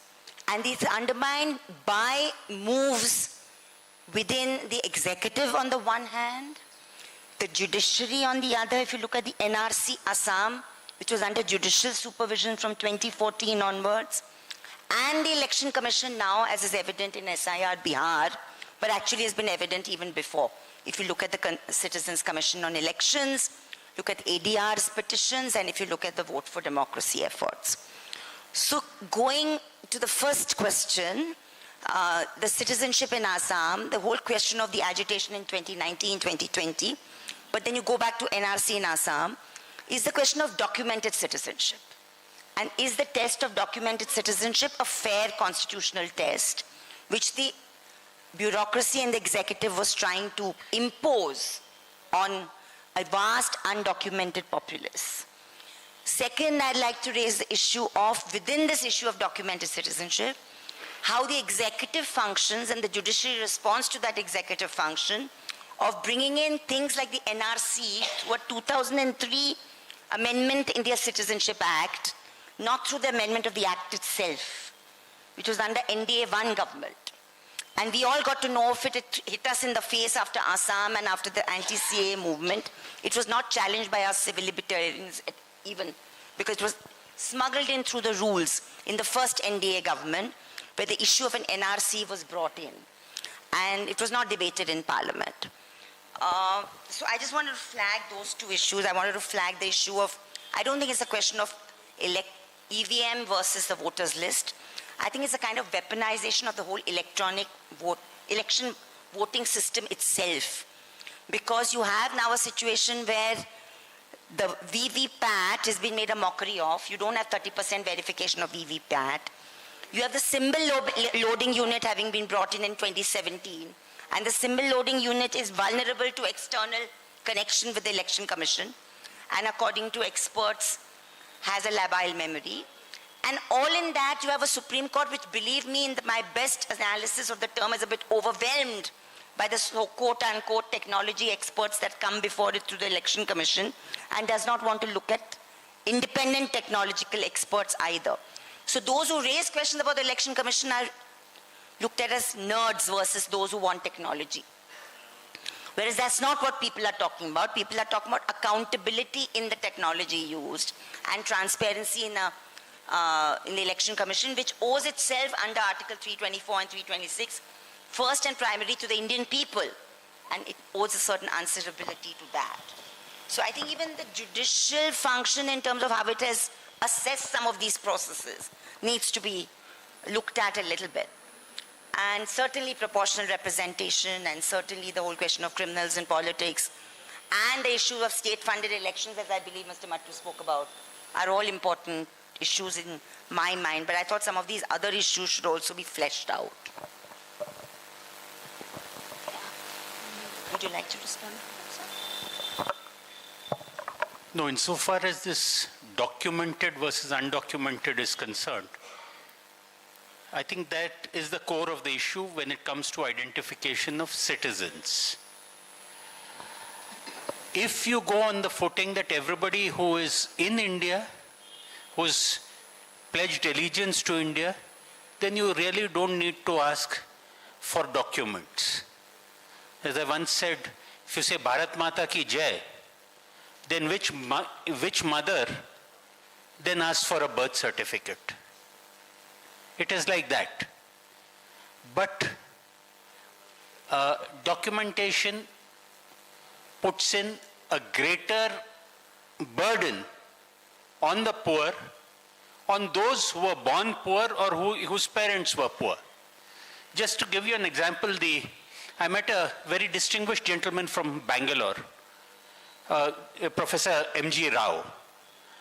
He was on the Prime Minister's Economic Advisory Commission, an economist of great repute, writes in the Business Standard and everything. His brother was U.R. Rao, the one who launched Aryabhatta, our first satellite. U.R. Rao, I realized, was Udupi Rao. The brother is Marapalli Rao. He said, oh, no, it doesn't matter. You see, our father was Mr. Acharya of Admar. He went off to Bellary as a cook. When we went in to school, my elder brother was Rayaru's son.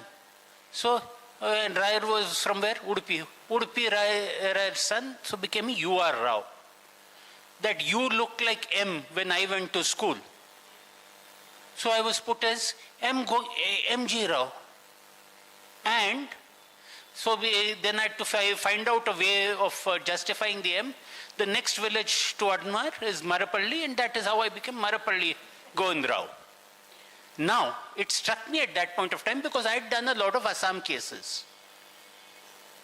Supposing instead of Mr. Rao, some Mohammed Sheikh something of Dubri had gone from there to Guwahati. And then his children were sent to school in a similar way. One was the son of Mr. S.H.A.I.K. Another was the son of Mr. S.K. So, if questions about their citizenship arose much later, somebody was marked as a doubtful voter, would be referred to a foreigners tribunal.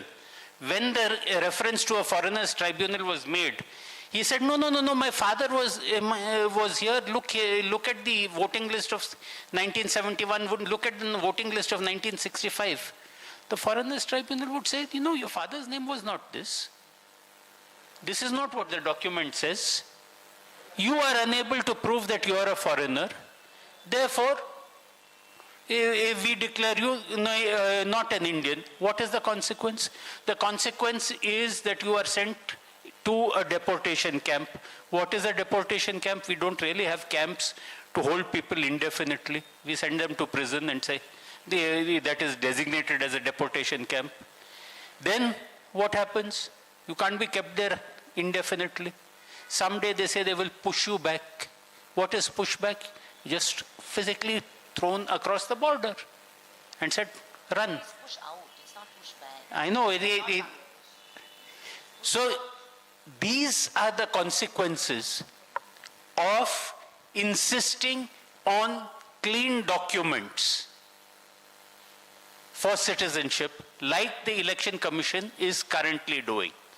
And unfortunately, our judiciary, our commissions, our decision-making bureaucracy often comes from a heritage of privilege from a heritage of documentation and can simply not understand the amount of human misery that their insistence on documentation, on not only documentation, but documentation of a particular variety,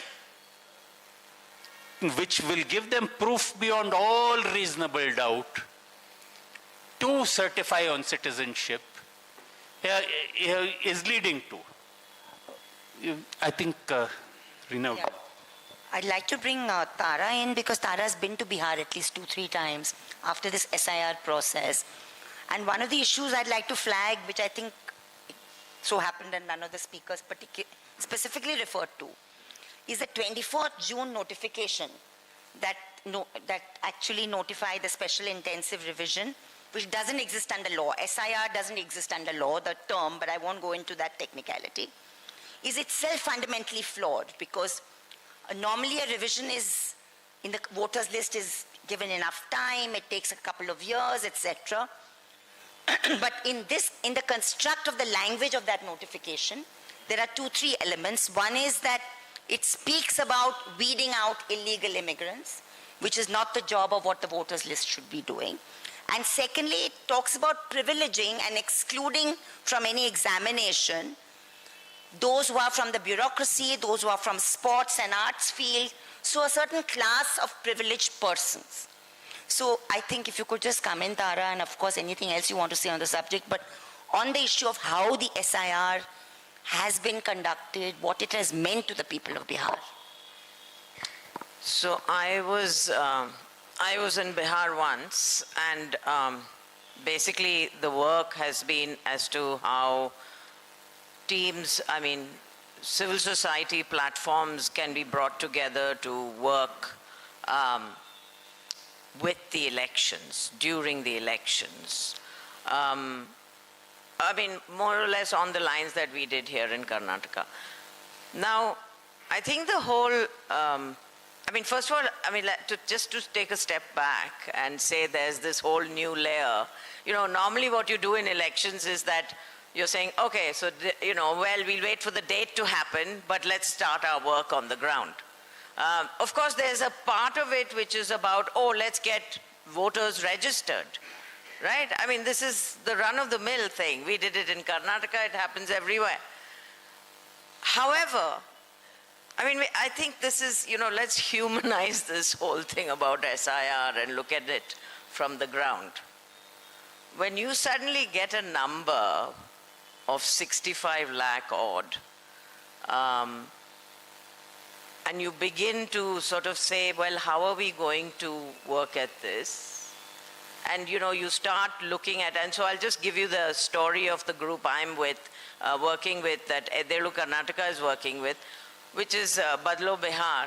And the idea is how many organizations are part of this platform, where are they all positioned, and how do we get equipped on the ground to actually look at this new process and how do we vie with it to actually get people registered. And having said that, as we know now, even if you try, that doesn't mean you succeed.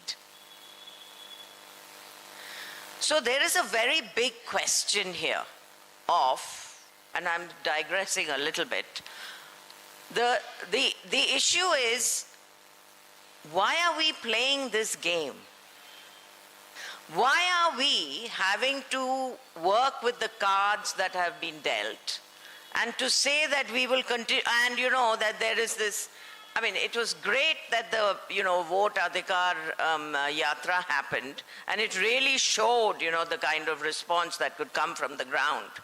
But the fact of the matter is, there is no political party on this earth, especially in Bihar, who can ensure that your not one vote will go amiss.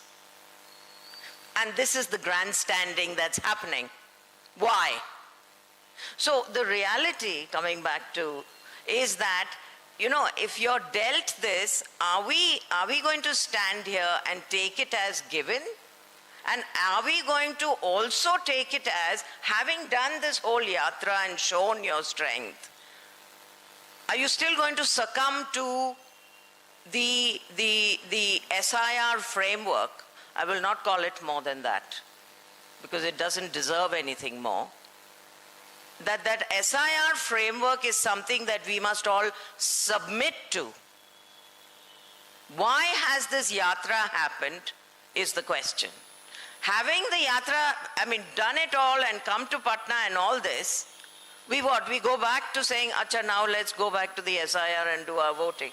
So I would actually also like to hear other people's comments on this as to where do we go from here, given that we are engaged actively in an electoral process. It is time bound. We are going to have elections end of October, early November. Where do the people, we the people, stand, or where should we be standing in this process that we need to ensure is going to take us down the right route? And remember, this is not just about Bihar.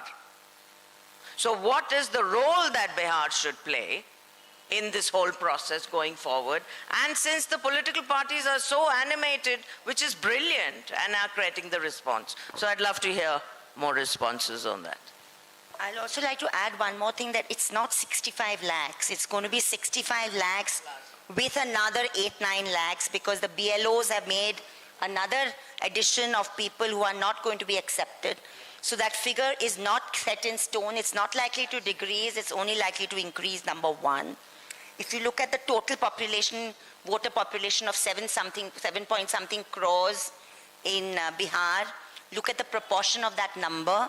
And again, I want to flag, because Mr. Hegde is here, before I could request Mr. Mattu to say what political parties may or may not do, or Mr. Hegde, is that NRC, when it began, in its first draft in 2018 December, population of Assam, 3.3 crores roughly that time. It had excluded 1.2 crores from citizenship, roughly a third. Then, from verification. Then August 31st, 2019, the figure came down to 19 lakhs. To date, 19,000 people, there's a sword hanging over their head, and they've been told that they are excluded, possibly being excluded from citizenship. No reasons have been given to date, 6 years down for their exclusion. And now we have an NRC coordinator going to Supreme Court just last week, saying we want re-verification because there should be more or less. So the misery of the people is going to continue. In this period, Aadhaar cards have been deprived. Access to bank accounts, access to school education, access to many government schemes has been denied this section of people. CJP managed to get an order saying children will not be sent to detention camps. I'm calling them concentration camps, but I mean what?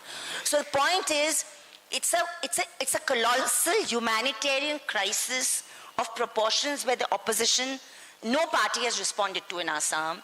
So even the Bihar response is not a surprise, because they just don't know how to respond to it when it comes to tackling issues like illegal immigration, documented citizenship, etc. But it would really be important to know that how is the political opposition going to tackle this, both issues, even NRC Assam, and also the question of SIR Bihar and SIR Bengal tomorrow and Maharashtra. And I would say not just political parties, but the citizenry. Because every time we just have this ping-pong happening between the legal side and let's bring the citizenry. No, everybody I think needs to respond. So anybody could respond to this actually. It's not just the speakers or whatever. Anybody would like to respond, make a comment. Because the problem is overwhelming, and what we are faced with is like huge exclusion from basic rights.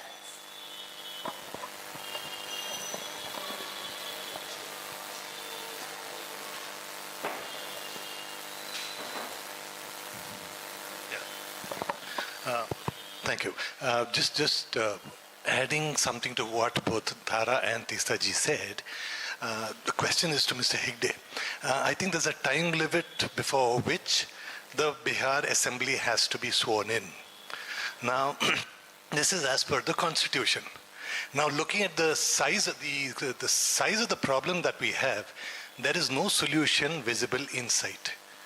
Now, is there some way by which this can be pushed forward? Is it safe to push it forward? What does the law say? What does the Constitution say? And what is the history of these things, if there are any?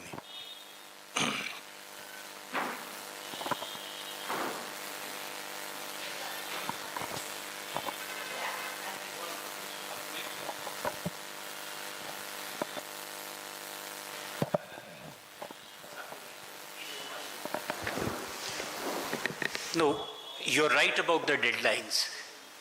And this is just me gaming what is likely to come ahead.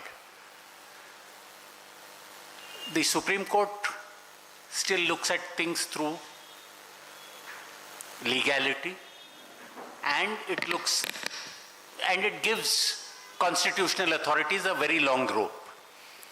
I am reminded of the time when I was a very young lawyer and the Babri Masjid was still standing.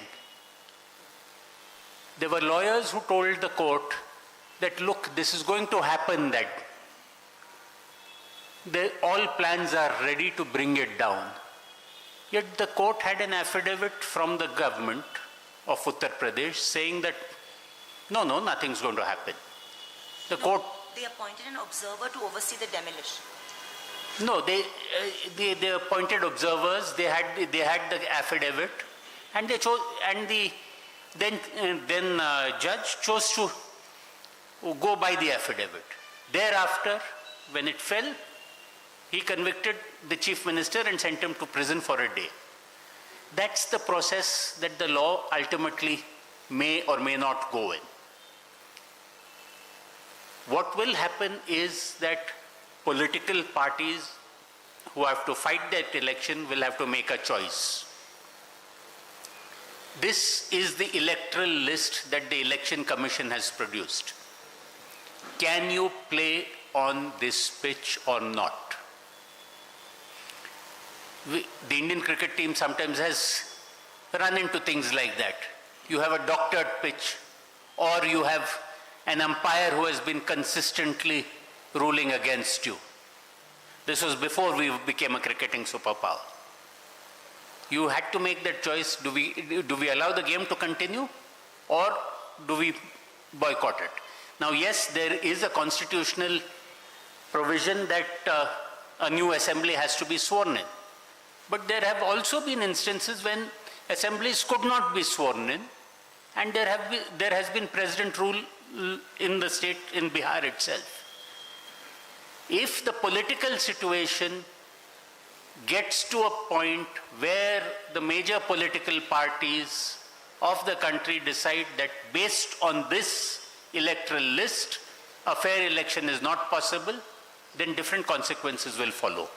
This is both a legal question as well as a political question, the current crisis. Mr. Mattu, would you add to that?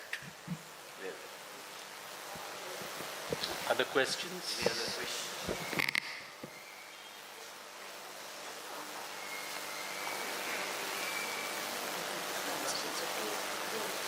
No, let's try.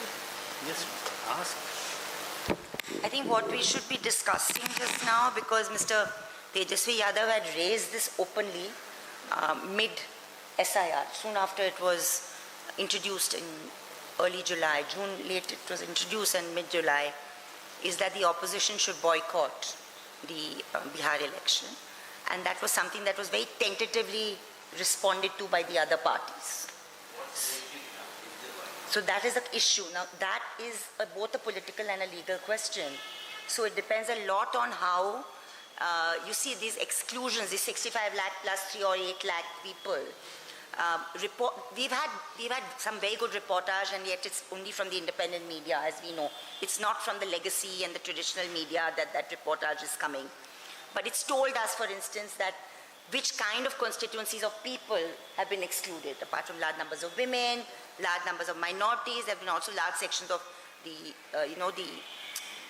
migrant worker, and of course large sections of Dalits, and youth section. There are different reports. Now, none of these reports can claim to be all comprehensive representing 65 lakhs because the number and the sample is too large.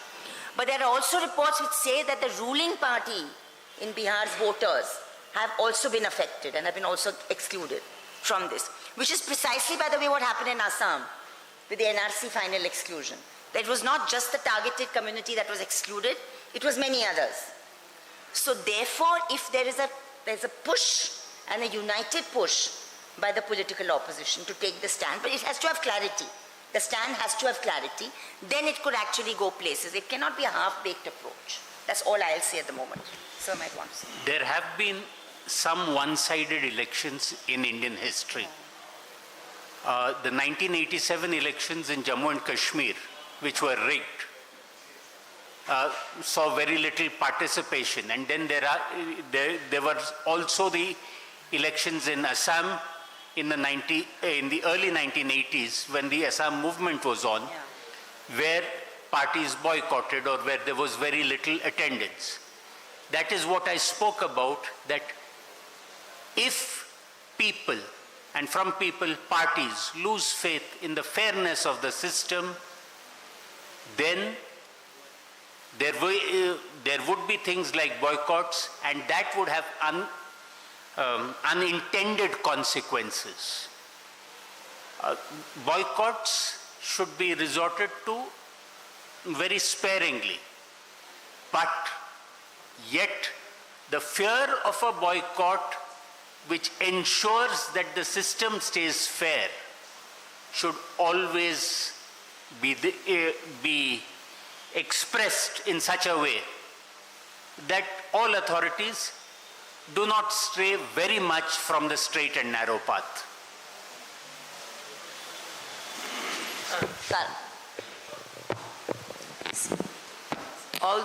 Although you say sparingly, and I understand, so what are those conditions in which a boycott is absolutely right? Let's go for it.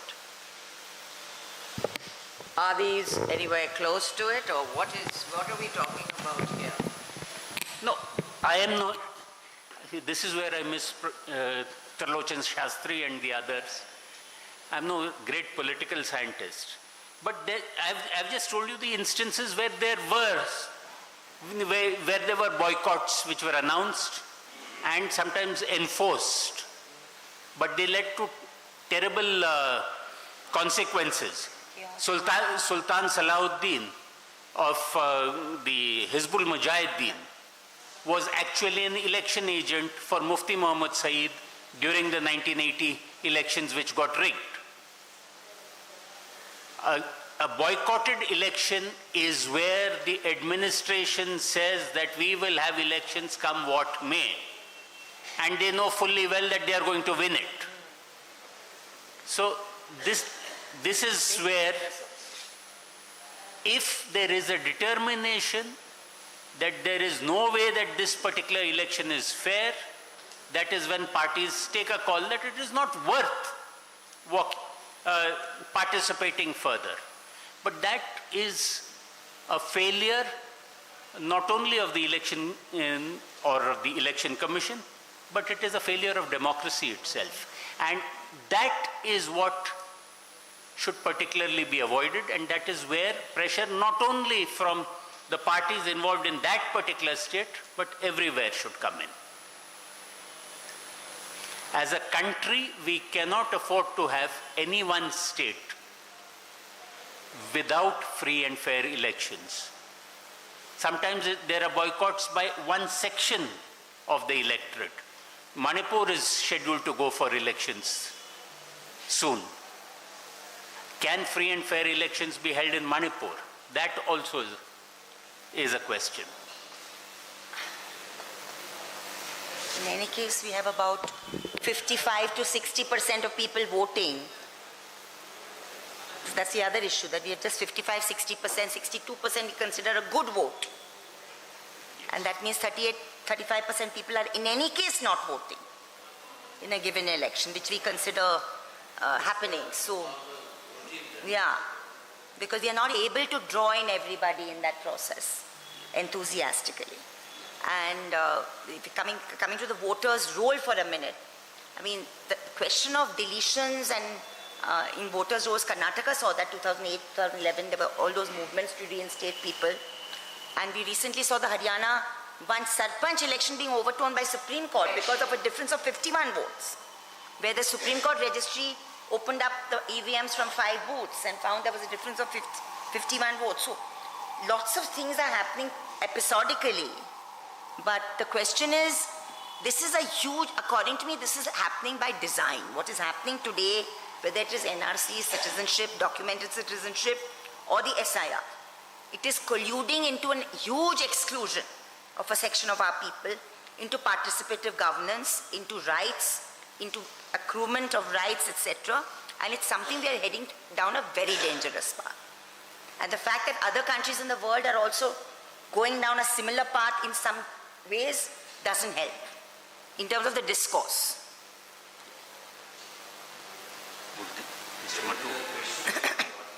Yeah. For you, Mr. Hegde. Hello. Yeah. Since this entire process is going into the question of citizenship, let's leave aside elections for a minute and say, what would be a fair way of determining citizenship? What would that process look like? In a way where you make sure that Indian citizens are included, and at the same time, immigrants coming in. Because there are so many porous borders, not only with Bangladesh, but also Nepal, Bhutan. We make sure that they are not included. What would that process look like, and who would be the relevant authority determining that?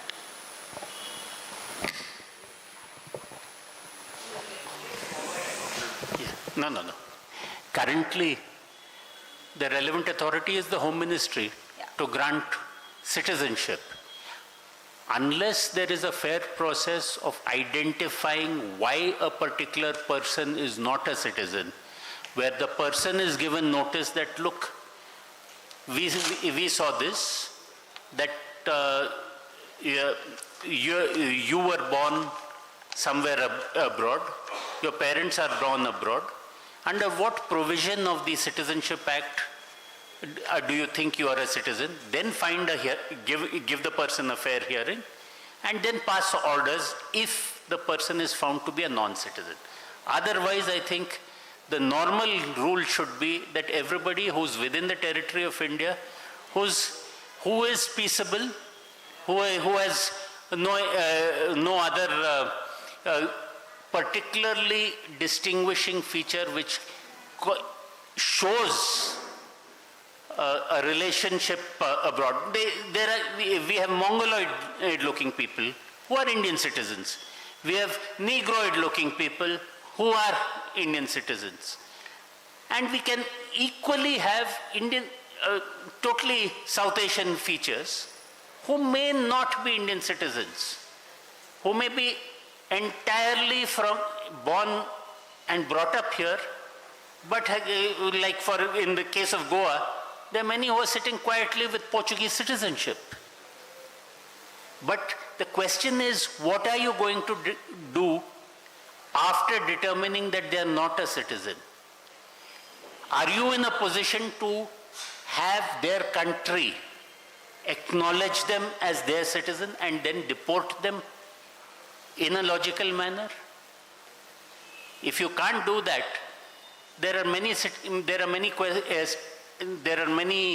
situations in administration where overall superintendence, but normally a benign neglect is best administrative policy. I just want to add to that, and we're talking about SIR, we're talking about Assam, but I don't know how many people here in this room have noticed that post-Pahalgam attack, April 22nd, there were open statements by certain chief ministers of the BJP ruled states and the Home Minister saying that we are going to weed out, quote-unquote, Bangladeshis and illegal immigrants. And it's been a shocking record. Again, we've captured this only episodically when I'm talking about my organization or website, because the government is simply not providing public information, okay? So there are journalists doing it, activists doing it or whatever, and we are collating this information. So it's happened in Gujarat, it's happened in Bombay, Maharashtra, it's happened in Rajasthan, it's happened in Delhi. And of course, in Gurgaon and Assam. Assam, we know that 300 plus cases, of which 104 were returned back, dumped back into their homes. Because you found you had taken the wrong people. But they were picked up in a brutal fashion, post 11:30 p.m. in the night, including women, violating every norm and every law. But recently we found out, after a lot of digging, that in Bombay, Thane, Maharashtra, 100 FIRs have been lodged by the police against such people, where 3 or 4 acts are put together. Passport Act, Immigration Act, 1925. So, multiple levels of offenses are put. And these people, it's very difficult to trace. Now, we managed to trace one family where the daughters got lucky because the High Court protected them. But the father has disappeared. Now, the point is, you have to look at how our citizenship was framed. And we do not have the procedure is not legit, if the procedure is not thorough to find out who is not a citizen, you can't have these sweep down operations like this. But that's what's happening. And because in the public mind this fear and frenzy is whipped up, we ask questions like what is fair, what is right and what is wrong about, and who should be here and who should not be here, because we are made to think like that. I remember Bombay violence of 92-93 after Babri demolition. I remember the then Maharashtra chief of BJP holding press conference after press conference saying that when we know that the violence was launched by Hindutva mobs, RSS and Shiv Sena and all, he's holding press conference to say that the riots began in Bangladeshi migrant, Ghuspetia, Ghuspetia was the new word, but equivalent word in Marathi. It began in those areas where you have these illegal immigrants staying. I remember getting up and questioning him as a reporter in Business India, saying, sir, you're making a very, very frightening and if it's a responsible observation, map us the details. Tell us the areas. We are on the ground. And we will go to these areas and find out where these riots have started. Our information is telling us the contrary. And after the 5th such question, he shouted back at 5 of us saying, are you conducting the press conference or I am? But today the media is not asking questions like this. I mean, they should ask, where are these people actually hidden? Who are these people? Are they your fish workers who are making fishermen's nets in Antopil, who have come like 30 years ago, who happen to be East Bengali, who probably came after 71? Yeah, there are people like that. But they're not Ghuspetyas. They make fishing nets and they fish off the Bombay Sea, but they're East Bengali. I can take you to those communities, So it's this fear that is whipped up, which is then legitimized by the political class. I just want to,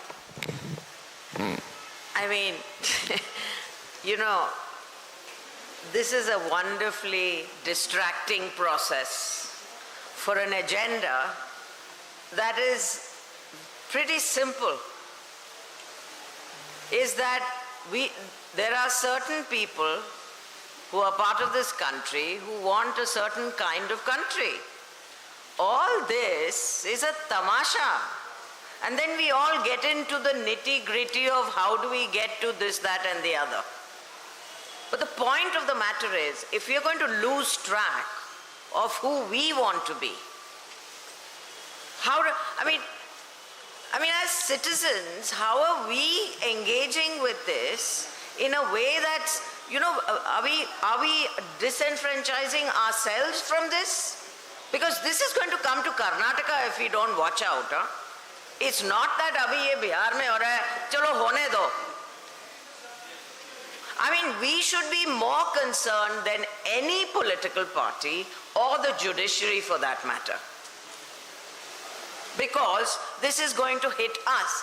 Now, this is the situation. We have a constitutional body that has gone rogue for an agenda that is of a minority of this population, and that minority is shrinking as we speak, of the people who actually support that agenda. And then it's all happening in our name, by the way. But somehow we don't seem to be connecting. Would you all respond to Bihar Chalo? Seriously. because that's where the battlefield is right now. In order to establish the message that this can't happen with us while we are still here. If people are not going to say that, we can go on ad nauseum talking about which law and which person should argue which law for us and how it should be done vis-a-vis some precedent that was set 25 years ago or whenever. I'm not saying that shouldn't happen, but there is a gaping hole when it comes to we the people. And we're talking about a constitution that we gave ourselves, where the we gave ourselves are missing. And that is, I find that hugely rattling. I think that is the key thing. I think people like Gauri, they stood up, they stepped up, they paid the price. But if we are not going to work in Gauri's name, in the way she committed herself, then who are we? Who are we, really? Are we feeling, and I'd really like to understand, because, are we feeling so, helpless and hopeless and I'm nobody and what can I do and, well then we could have all felt that like that since 1857 to 1947, and then we wouldn't have got freedom also. But, we all love our freedom fighters, we all have our favorites, but we don't seem to be, wanting to be that, or even, saying what is the need of the hour. And I think, more than the judiciary and what they will do on Monday and what will XYZ do, which party will say what, for me, what concerns me is, what are we doing? And I think that's precious little. I just want to, sorry, one question? Yeah, please. Okay. Yeah, sorry, that'll be the last question, yeah. Hi, something along the lines which Tara said, this is quite a portion, like 65 lakhs is not a minuscule, it's not a small amount.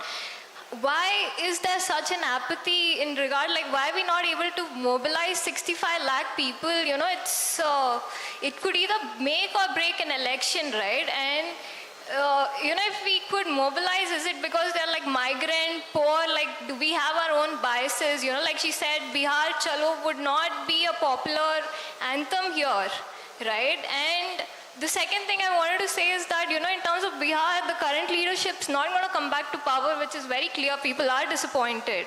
And the BJP also doesn't have a face of its own, a strong candidate in the state. Is it why, they're being so harassed, and the fact that it's one of the most poorest states in the country and also contributes to such a labor force, why are we seeing such apathy across the country that, no one is speaking about it? It's just they've left it to their own fate, it's just gone. And weaponizing citizenship through election, what could be the repercussions of it in the future? They could do it to the border states, the northeastern places. They could just use this against pretty much every other state that's here. Thank you. Mr. Mattu, आप reply करो. Take one question. If there is any question, I will take. No, she raised the question. But it is about the essay. Okay, we will now, I think there was a sense of despair both in the question last and also in what Tara said. And I think that's a question for all of us, and I don't think that those questions are irrelevant. And I'm assuming that all of us will go back with those questions to ourselves and to whichever groups and organizations we represent. I would just like to thank, first of all, Mr. Hegde for coming all the way from Delhi. Mrs. Hegde is also with us. And also Mr. Amin Mattu and my colleagues in the Gauri Memorial Trust, Tara, for participating today. But I'd like to stress, that yes, Bihar is very crucial and the pending elections are crucial. But what has been happening in Assam is no less crucial. And what is happening through excluded weaponizing of citizenship and elections is connected And unless we are willing to see the bigger picture and the connection, we are constantly going to respond episodically. I just keep on saying that. And even in terms of our apathy, it will be episodic responses only when elections are held. Yes, of course, we have a constitutional body gone rogue, but we also have an executive gone rogue. Because in the executive are people who do not believe in the constitution. It's very, very clear. So we are seeing, in that sense, a capture of the constitutional state apparatus happening in front of our eyes. And obviously, the judiciary alone cannot respond. It has to be all of us responding. But how and where and why we will respond is the question. And it's not an easy answer. Some of us, individually or collectively, are doing whatever little we can. But much, much more needs to be done, obviously. And because today and yesterday and the last, I can't believe it has been 8 years. I was telling Kavita that 2 years down the line, it will be 10 years since we've lost Gauri. And it almost seems like yesterday. There's no amount of regalvanizing of ourselves and our recommitment to activism, citizenship, journalism, and a sort of solidarity building between all of us that Gauri was responsible for, that she did not want to have a sectarian approach to things. She wanted to include different groups, wanted to be part of different groups. She identified with different groups. And that is something that she transformed herself into over a period of 15, 20 years. Her unique constant self-evolution. I think we all need to keep reminding ourselves of that, and Gauri Lankesh, whom all of us knew individually, collectively, and as an icon. I'd particularly like to extend a big hug and thanks to Isha and Kavita and Amma, who could not come, Mrs. Indira Lankesh, because she's had a very bad run of health. They've been like very, very staunch supporters in this journey, collectively and individually for all of us. And thank you very much, Sridhar, for carrying the baton. Ashok.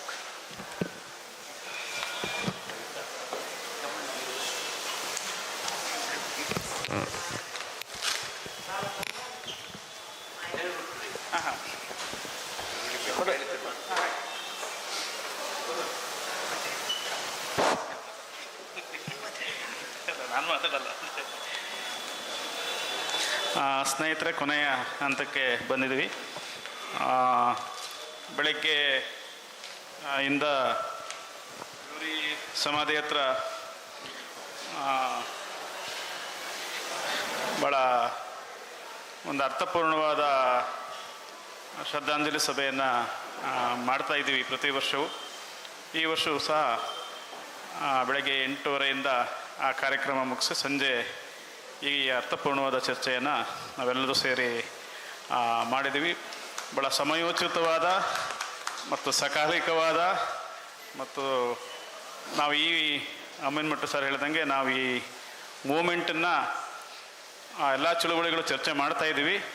ಈ ಮೂಮೆಂಟನ್ನು ಚುನಾವಣಾ ಆಯೋಗದ ಸುಧಾರಣೆ ಇರ್ಬೋದು, ಅಮೂಲಾಗ್ರ ಬದಲಾವಣೆ ಇರ್ಬೋದು, ಮತಗಣತನ ಇರ್ಬೋದು, ಇವ್ರು ತರುತ್ತಿರುವ ಫ್ಯಾಸಿಸ್ಟ್ ನೀತಿಗಳ ಬಗ್ಗೆ ಎಲ್ಲ ಚಳುವಳಿಗಳು ಅಖಿಲ ಭಾರತ ಮಟ್ಟದಲ್ಲೂ ಕರ್ನಾಟಕದಲ್ಲೂ ಕೂಡ ಒಂದು ದೊಡ್ಡ ರೀತಿಯ ಆಂದೋಲನ ಹುಟ್ಟಾಗ್ತಿದ್ರೆ ಪ್ರಜಾಪ್ರಭುತ್ವ ಉಳಿಗೆ ಅಲ್ಲ ಇಲ್ಲ ಅಂತ ಹೇಳ್ತಾ, ಇಬ್ಬರು ವಿಷಯ ತಜ್ಞರು ನೋಡಿ, ಯಾರು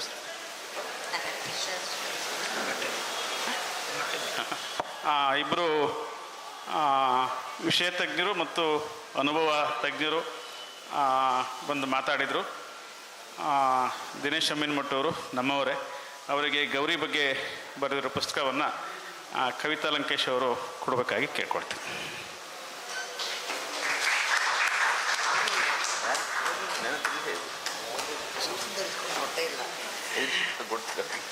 ಹಾಗೆಯೇ ನಮ್ಮ ಕರೆಗೆ ಹೋಗೊಟ್ಟು ಸಂಜಯ್ ಹೆಗಡೆಯವರು ಭಾಳ ಸೊಗಸಾಗಿ ನಮಗೆ ಮಾತಾಡಿದ್ದಾರೆ. ಅವರಿಗೂ ಕೂಡ ಗೌರಿ ಬಗ್ಗೆ ಬರೆದಿರೋ ಪುಸ್ತಕವನ್ನು ಕವಿತಾ ಲಂಕೇಶ್ ಅವರು ಕೊಡಬೇಕಾಗಿ.